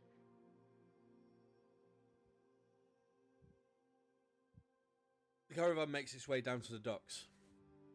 As you get to the docks, you see a large, like, trading vessel that's anchored up anchored up there. And you can see the name on the side, the Norden's Grace, it's called. And Yarin, he says, right, we need to start unloading all the wagons. We need to get all this on there. And then we can take the horses and get them stabled. They'll be staying here. And you see like all the guys, all the members of the caravan, they start unloading all the boxes and crates. Some of them are really heavy, containing this ingots of dwarven steel, and offloading it. And then the ship's crew start huffing it on. Some of the heavier stuff, they have to use the ship's derricks to get them on, crane it on, basically. It's an arm that they attach to the mast of the ship. That's how they Okay. crane it onto the ship. Dennis was probably explaining that to me because I didn't know what that was. Yeah. No, sorry. Any questions, just ask. It's really simple. It's because they know the main mast is so strong they can put a pole off the end of it with a pulley to hoist things on board. It's a simple crane. Yeah. But they don't have like a whole crane system. They just use the ship. Yeah. Which It takes the do today. It takes the better part of a couple of hours to totally unload the caravan. At which point, Yarin and a couple of members of the caravan start leading the horses and the wagons away. He looks to Kallista and says, "Right, this is what we do when we get to the port. We can't take the horses and the wagons any further. So we stable these here and we pick them up on the way back. Rest of this journey is going to be by ship, although we need to change when we get across the sea." Okay. Norden's Gracie it's a lovely ship, but it just does circuits of the Ring Sea. We need a ship that's heading out. In the meantime, though, introduce yourself to the captain. It's called Jeff. He's quite a nice guy. Captain Jeff. Okay. Jeff Hi, I'm Rhodes. Jeff. Jeff. Name is Jeff. Okay, she would go do that. This is her first time on a boat, so she's like kind of weary but excited at the same time because it's like we're gonna travel by water. I mean, our water's all frozen usually. We leave town, but Oh, as you approach this trading ship, you get a good view. As the docks sort of recede behind you, you can see the Ring Sea. I just out in front. look in amazement and awe, thinking it's absolutely gorgeous. But I do want to go try to find the captain and introduce myself. I'm just trying to work out where you be able to see. No. So you can't see across to Rara Laura. It's like 100 miles. So yeah, you go and find the captain. What's Nameless doing in this period? Well, he helped unload in stowing his horse with the others, but he brings his saddle with him, and it's on his back with his packs, on his shoulder, and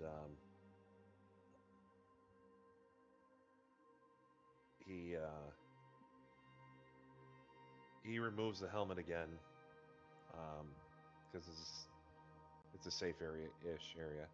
So now he's back with the hood and the mask pulled up over his face, basically. So basically, all you can see is just his eyes, which are a really deep blue.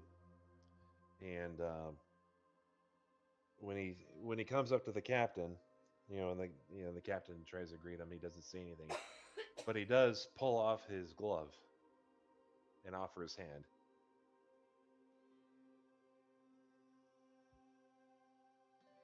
Right. Okay. So I'll show you a picture of the captain.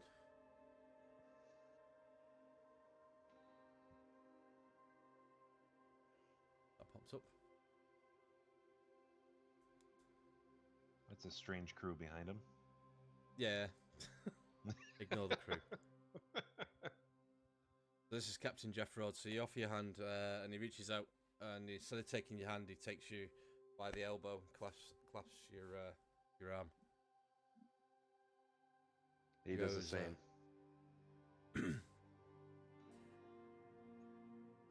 Jeff Rhodes, captain of this fine vessel. You come on with the caravan. He just nods. Ah, you can see you're going to be a fun one.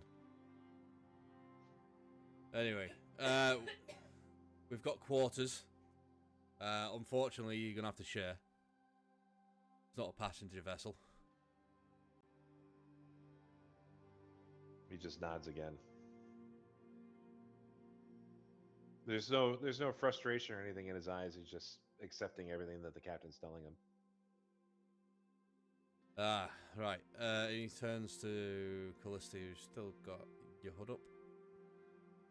Yes, because I'm still, because, I don't, after hearing all the horror stories about not being accepted and kind of probably being hated, she's nervous about taking her hood off, but she reaches her arm out to do the elbow handshake, because obviously, growing up with dwarves, that's how you greet each other. And she goes, Kallista Stoutkit.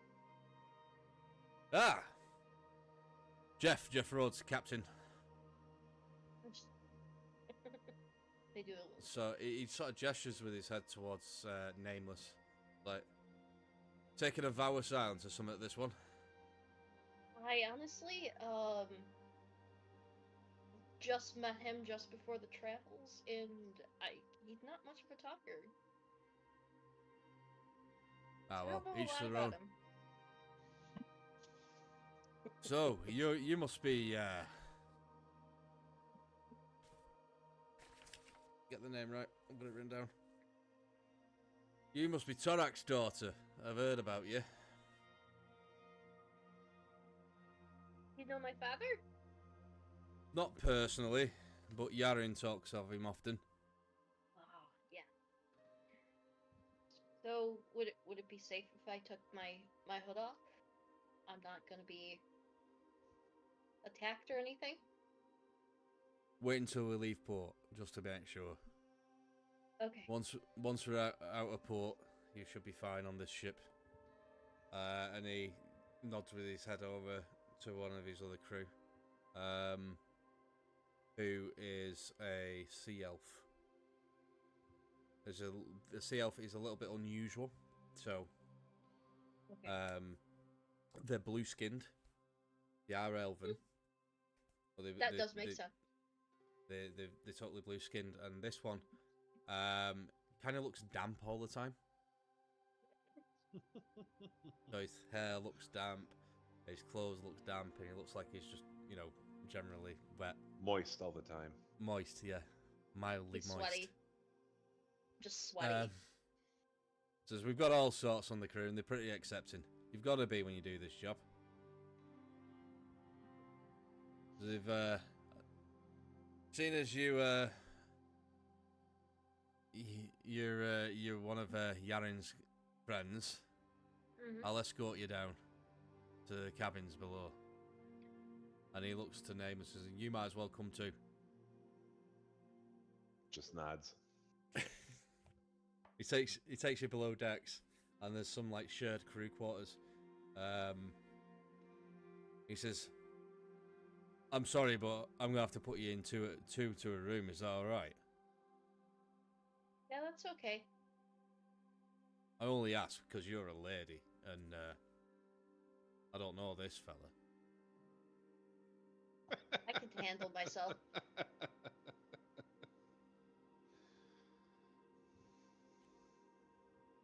Well, this is your room, and he opens the door.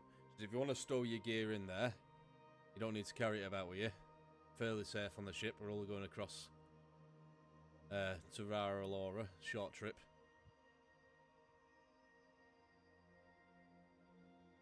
Okay. I put my stuff down on near one of the bunks.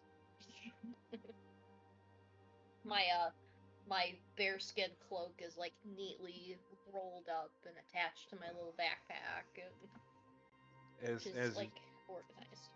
As you two are talking and organizing whatever, you hear a loud thump in another room, with the knight just dropping his saddle and his bags down in a corner of a room with a spare bunk. No, I think Or you and I spare are hammock, bunkies. Are we? No, you don't Yeah, have I think to we're be. bunkies. You don't have to be. You can choose to go to a different room. Well, no, he's going to go to a different room. So where he found space in one of the quarters, or a section of the ship where the crew is, or where they just string up the hammocks. You just hear this boom on the ground. on the deck, with him just dropping his heavy saddle and pack and whatnot. Removes his sword. Kallista, you would see when the sound, obviously you hear this sound. Jeff sort of like sticks his head out the door. He's like, "That's it. You just find room wherever you can." And flops back in and goes, "Not very sociable, that one, is he? Maybe one of the ladies will bunk me."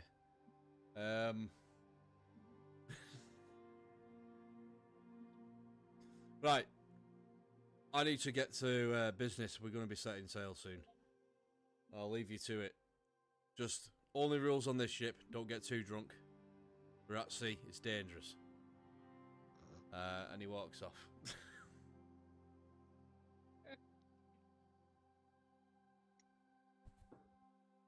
It takes, unless there's something you want to do. I'm just gonna move it on. I don't have anything. So, what about Dennis? Nameless. My guy is actually going to remove his armor for once. At least the chest piece. And so instead of wearing a brigandine, he's now wearing a gambison. That is the same color pattern, except the hood on it, which is, they're detachable, right? Yeah. Typically. Yeah, he has a hood on it that's black, like his helmet, and he still has the face mask over his face. But while he does have his dagger on his hip, in the same spot where he would have his sword this time, and the buckler is now strapped to his back.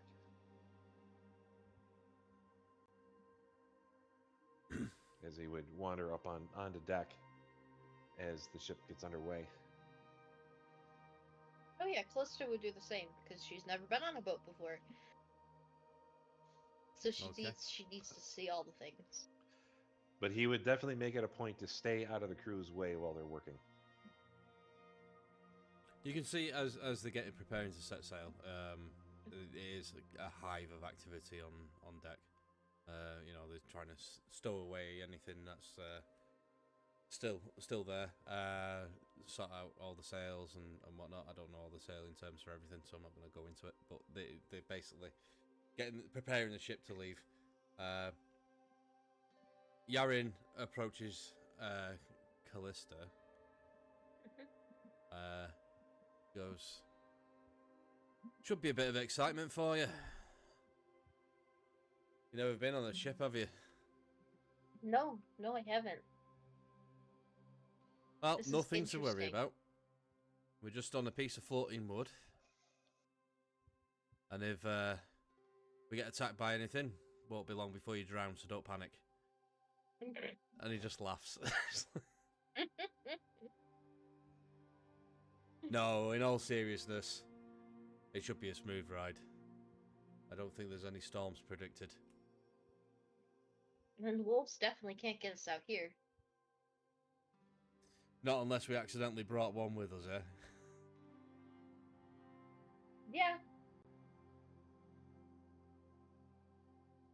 So, she's just enjoying the fresh air and breathing in that sea air, and she's finding that she likes the scent. The scent is nice. So this ship, it sets sail from Hymir, and it just makes a beeline straight south right across the Ring Sea. You're in the land of eternal summer now. It's still the middle of winter, but here it feels like springtime. And it doesn't experience seasons like it does up north. So I suppose for this entire journey down here, Kallista, you would have been seeing green fields, even like farming going on, even though it's the middle of winter. This entire time, the day that you set sail. It's a nice clear day. There's only a few clouds in the sky, little wispy clouds, and you can see for miles across the sea. But it's 100 miles. So you still, it's just like to you, it just looks endless. You just see the horizon, and there's just nothing but water in front of you. How does that make her feel?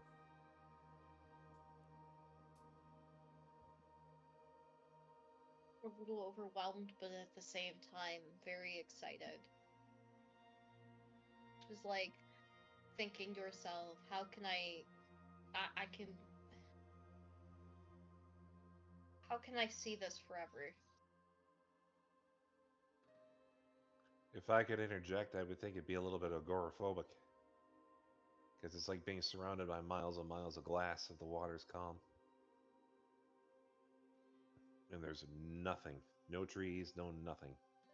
No mountains. The tallest thing where you are is the ship. She's obviously also like going, oh, there's so much space here. There's more than our mountains and snow. She's trying to take it all in without freaking out at all because it's just, I don't know, to her, everything is just right now beautiful. So, you know, you've been out of port now for a few hours, and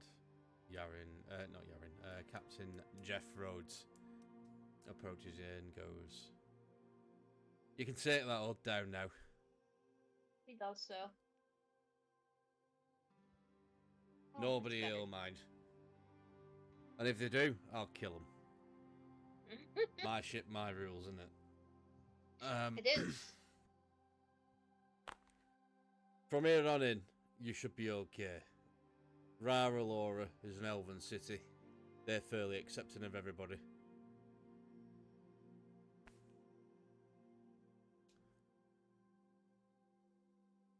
So, Okay. the journey continues. You cross the sea. It takes a few days. The second day that you're on the ship, you see that the crew are preparing for what looks to be going to be a big party. And they're pulling out boxes and crates of things like firework. And the captain comes over to you and says, "Today's your turn. So we're going to set off a couple of these fireworks. We got them from a wizard. It's supposed to be pretty entertaining. And there's going to be a bit of drinking, a bit of dancing. Some of the crew know how to play a fiddle or a lute. So year turn's basically the new year. So it's New Year's Day, and they have a party on New Year's Day rather than New Year's Eve. Oh, fun. So during this day, you see that things start getting a bit rowdy on the ship. There's still crew that have elected to carry on doing the jobs while this is going on. But there's a barrel opened up with what looks to be a dark liquid in it, and you see crew members going over with like metal tankards and dipping it in and drinking away.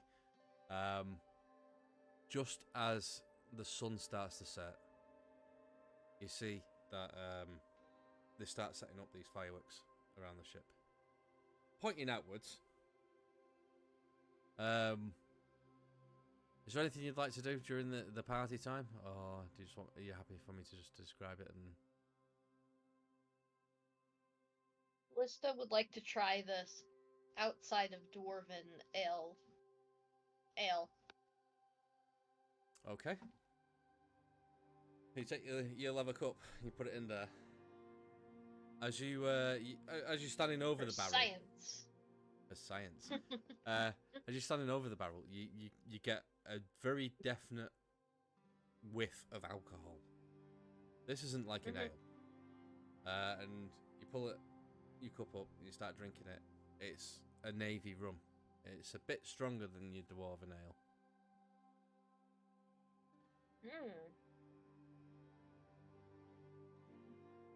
Maybe rum equals tasty. When she's done, I have something to add to this. I just enjoy my mug of rum. You see that the other crew, they're literally just like chugging it like alcohol. They remind you of dwarves back home. chugging it like ale. So go on then, Nameless. What have you got planned? Well, I assume everybody's been basically avoiding him because he's antisocial. Yeah, Or unless just- you've made any sort of effort to approach anybody, they've just left you to it. Right. But on this night, he comes up and he looks down at the barrel, and he has a wooden cup. And this, what people would think looks like a stick. And he dips his cup in and takes some, and puts the stick inside. And then he fiddles with his mass a little bit, and you see the stick go up inside the mass, and he starts drinking. It's a reed straw.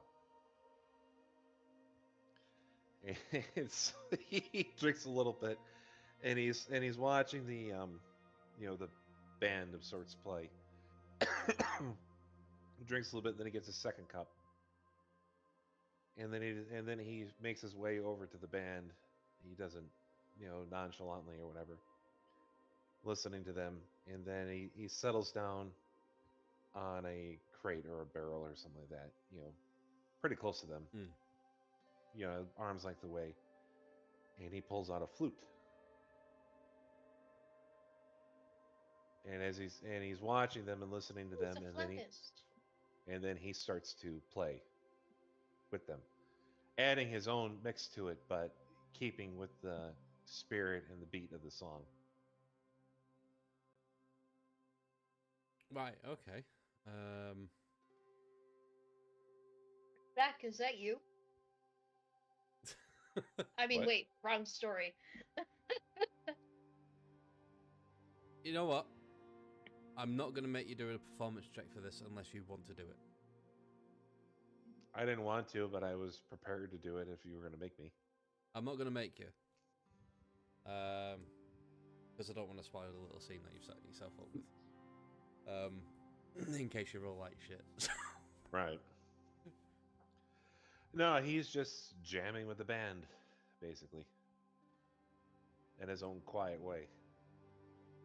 Yeah, they start playing like sea shanties and stuff like that. A couple of the crew start dancing around the deck. You get a few nods from crew members as they dance past you. It's the most outgoing thing they've seen you do. Come on, little lady. As it starts getting darker, the captain holds up his hands and calls for silence. And the band stop playing and people start dancing. He says, "It's time for fireworks now. Let them rip."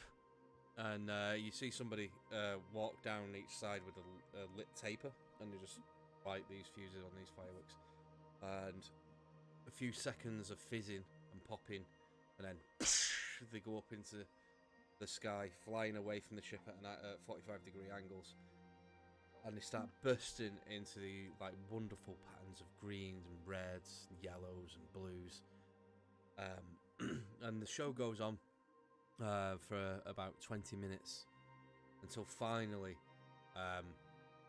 there's this large rocket-shaped firework comes out. It's bigger than all the others, and they set it up on the bow, pointing forwards. This is right. It's time for big and now, and I'm doing this one. This cost a pretty penny. This did, and that wizard better be doing his job right. Otherwise, I'm gonna kill him when I get back. And he takes a taper, walks over, lights it, and it fizzes away. The fuse disappears on the inside, and nothing happens for a second. And Jeff starts walking back towards this firework, and just as he gets within 3 feet, it shoots off, and he falls backwards. He's like, "Bloody hell!" And it goes off into the distance. As it goes off into the distance, it explodes. And as it explodes, it's not like the others, where it's just like an explosion of colour. This one explodes, and it forms a giant flower in the sky. It's like a rose. It's a red rose with a green stem and leaves coming off the stem. And it hangs in the air for a minute before dissipating. This is my first time seeing fireworks. Yeah, it would be. Like a little kid. Oh my god! And Jeff pulled himself to his feet. He goes, "Wow, that was pretty good, that, actually. It was worth the 75 gold a bird for it." Even the knight says, you know, in his flat tone, impressive.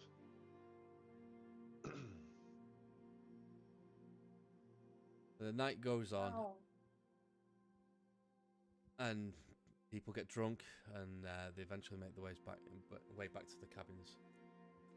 They travel for another few days. Eventually, you start to see on the horizon the land, and you get closer and closer, and you see this, like, at first it looks small, and the closer you get, the land starts spreading out across the horizon until it fills the horizon. You see it's not flat, there's hills and things you can see, and cliffs coming into view, and massive amounts of trees. As you get closer, you start to see the first towers, elven towers popping up. And the cliff face is split by a river coming down into the, feeding into the sea. And the ship navigates up this river. It takes about 20 minutes to get up the river, and you arrive in the elven port city of Alora. I'm going to show you a picture.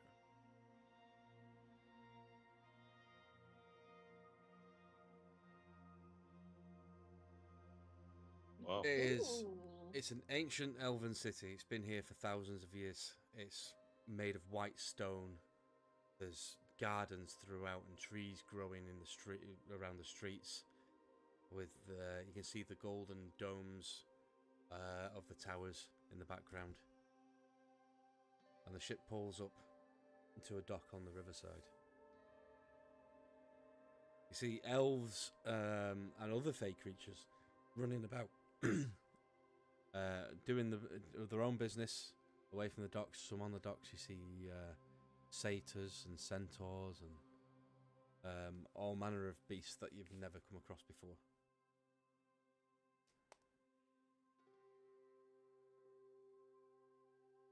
The ship, once it's all tied off, the crew and the caravan start unloading all the goods. Yaren approaches and says, "This is our stop. We need to get everything off. We've got some trading to do here. And then, in a couple of days, it's on to Bridge City." So, everyone starts unloading. If you want to get involved, you can do. I mean, you're hired as guards, so you don't have to do the muscle Well, work. initially, though, for the first time, everybody would see that the knight would actually be looking in awe at the city. Just looking up at it, just staring. We kind of just... Definitely not. It's clearly something he's never even approached and seen before, and so it's just incredible. It doesn't say anything. You just look in his eyes, are just in awe of how incredible the ancient city is. I'm assuming Kallista wouldn't know what a centaur is. So she would just kind of like... Make a history check. Let's see if you've heard of one at Okay, least. if You I've probably heard haven't of seen one before, but you might have heard fairy tales.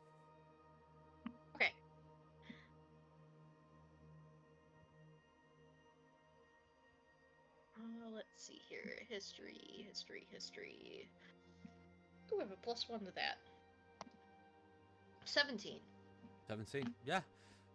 So, when you were growing up, your father used to read your fairy tales and show you pictures in some of the books of painted. They're all like hand-painted pictures. So you've seen illustrations of centaurs and fairies and elves and stuff, but this is the first time you really saw them. And you That may they're have real? suspected that they weren't even real, yeah. I would just kind of like walk up to the, I just see, our knight friend just hanging off, where, doing whatever to his is that he does. I just kind of walk up like, did you know centaurs are real? I didn't know centaurs are real.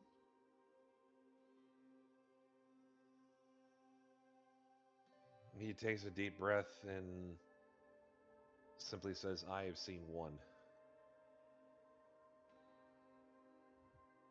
What does it mean?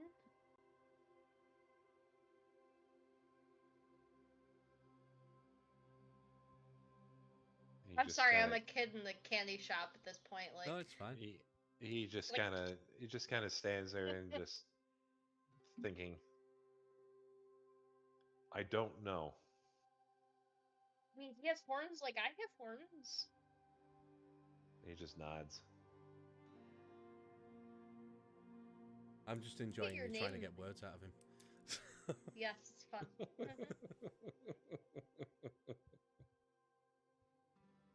I would You really having like fun to know talking your to a name. wall? I mean, I do live with cats.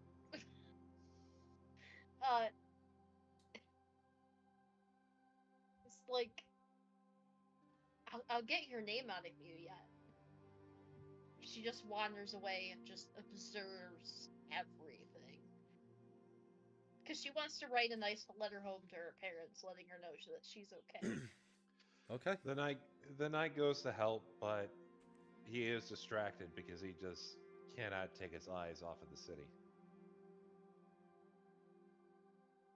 So as you're helping and you're obviously distracted, Yaren puts his hand on your shoulder and says, "First time gets everybody first time. Those elves really know how to build." He chuckles quietly and nods. Okay, Kallista. Give me a perception check. Let's see how much you see whilst you're in the city that you can write home about. Okay. Come on, something good.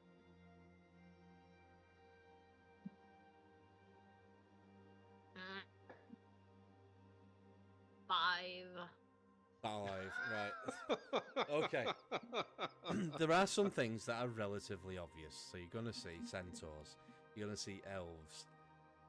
You'll see a few different types of elf. Mainly in this city, they're all like high elves, so they're all very well dressed, prim and proper, talk with an authentic English accent. And Tall. Okay, they gotta stick up their ass. Got it. yeah, Like they you belong in the House of Lords. yeah. You do see other elves that are much more sort of almost free.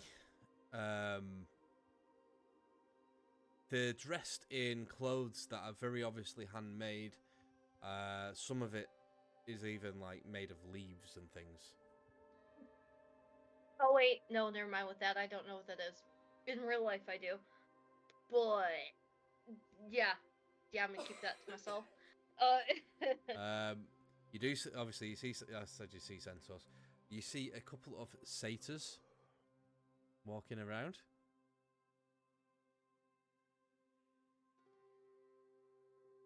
And as you make your way into one of the little sort of like, wouldn't really call it a park, but it's more like a garden area with trees. You see like fairies and pixies, and as you approach, they start flying around your head.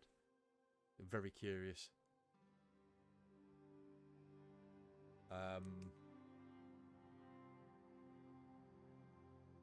You notice the architecture That's kind of like a big standout.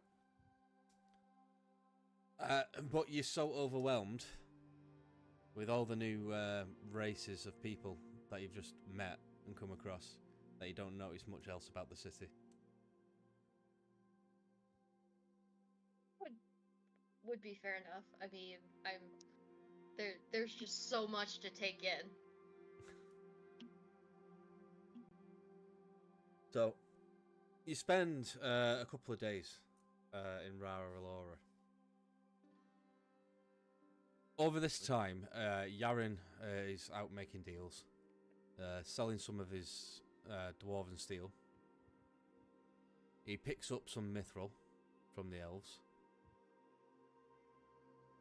But mithril is something Kallista would know about because living with dwarves, it's normally mined by dwarves. So this mithril's probably not from here, it's probably from somewhere else, and this is like a halfway point for it. But there's no mithril up near Ironstone, so it's definitely come from a different mine. You see that they trade a lot of elven food as well. It's being packed up. It's all stuff that would keep, you know, like so there's like lambus bread and things like that, which sells fairly well in Bridge City, and some of it might even be going further. After all the trading and everything is complete, it's going to be, I think, the 6th day of light bringing, which is the 6th day of the first month of the year. So it's now 1172. The Yaren approaches you in the morning, and he says, he approaches both of you, being the guard. He says, right. The ship that we're taking to Bridge City should be in docks. So I've got the lads from the caravan. They're taking all the gear over there right now. So if you can get your stuff together and be ready to leave, we'll meet you at the docks. Basically, we know where we pulled in on Norden's Grace. The ship will be tied up there.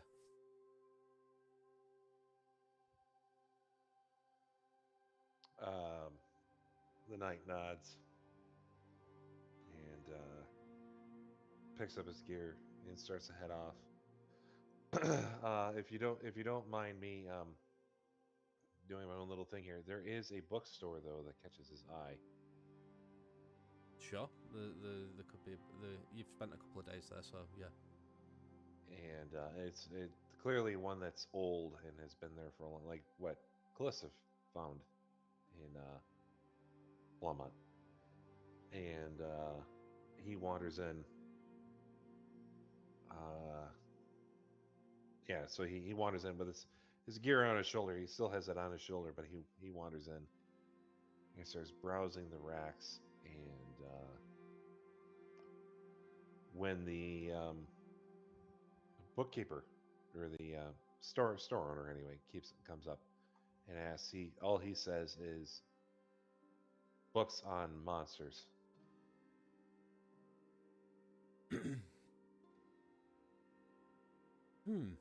Books on monsters.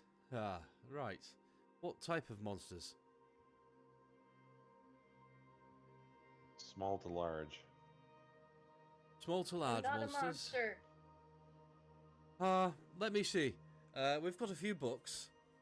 Some of them deal with exclusively things in the north, some exclusively in the south, and some exclusively with Avalon itself.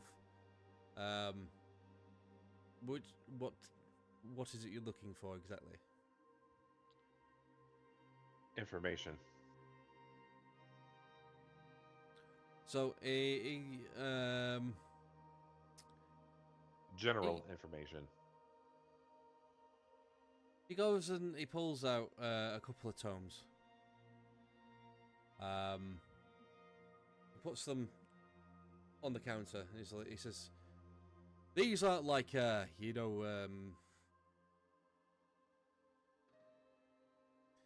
what's the word I'm looking for?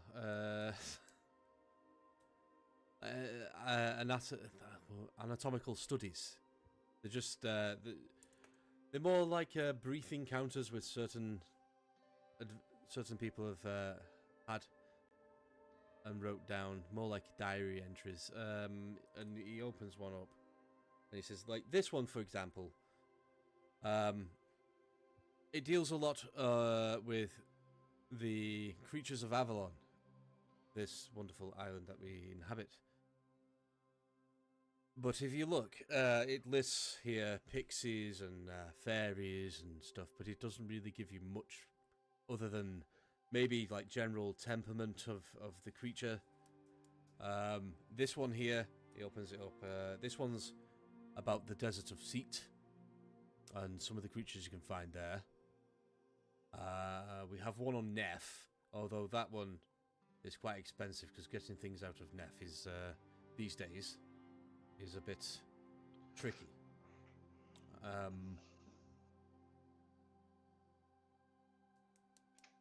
Are you looking for purchasing all these books, or you want one specifically? We have one here for the Land of Eternal Winter.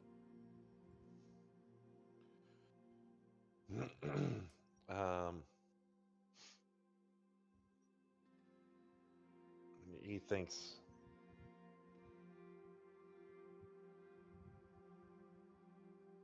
And you can see, even under the mask, his jaw is moving around like he's thinking about what he's doing, about what he's going to say. And he says,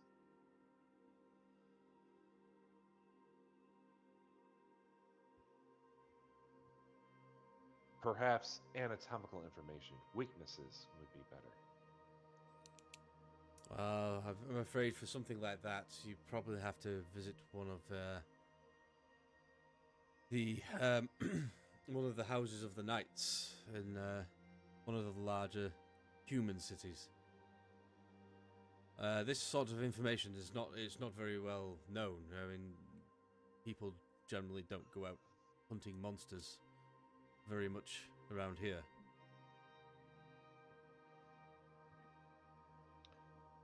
He points to the books of the Land of Eternal Summer, not the Avalon book, but that one, and the book of on the Deserts of Set. How much are those? Right. So the one of the Land of Eternal Summer will set you back. Let's say 1 gold piece. The one from Seat, that's a little bit more expensive. That'll be 5. But there's some interesting things in there. He grunts, and you can see that he wants the book, but obviously you can tell that what he has with him is all he has. So he just sighs and taps the book for the Land of Eternal Summer. Right, I can, yes, okay, so that would be 1 gold piece then. Do I have a man to be right back? Yeah. Okay. And he nods and reaches into his pouch and lays a gold piece on the table. Well, it's a pleasure doing business with you. I hope you find what you're looking for. He just grunts and scoops up the book, putting it in one of the bags, somehow while everything's on top of him, and heads out. And heads down to the dock. Okay. I'll wait for Lauren to get back before we do the dock bit, because we're pretty much at the end of it now. I'm going to be faster than her, so I'm going to BRB quick then, too. Yep, no problem.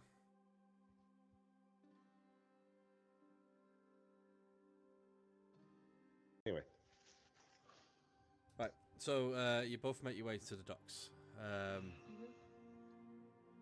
As you get there, you can see there's a large sailing ship docked. It's actually much bigger than Norden's Grace, but it's sleeker in design. It's definitely an elven designed ship. As you're approaching, you're a couple of hundred yards off at this point. You notice two elves, two female elves, having a conversation with a male elf who looks really well dressed. Just show you this because you'll be able to see his face. So you get these two females having a conversation with this guy, and he's holding out a sword to one of them, hilt first. And you're a bit too far away to hear what's going on, but you see this male elf go bright red, like he's properly embarrassed. And then, after a few seconds, the closer you get, you see that he bows and he walks off. It's still red in the face as these two females approach the ship that you're going to and walk up the gangplank. As you approach it, you see the name on the side of the ship. It's called Alora's Pride. And as you make your way up the gangplank, you spot two humans looking down off over the rail. One of them looks huge. He's got massive rolling shoulders and massive pectorals and a six-pack and long hair. He's not wearing a shirt. He looks like he's spent a lot of time in the sun. A barbarian. And you see another human who's more slight in build, but I think he's still quite tall. Wearing a chain shirt with a pendant around his neck, which looks like it's religious. And the most striking feature of this human is his bald head, very clearly shaven and polished. Okay. And that is where we end it, because that's where we're going to pick up on session 1 when you meet everybody else. I love it.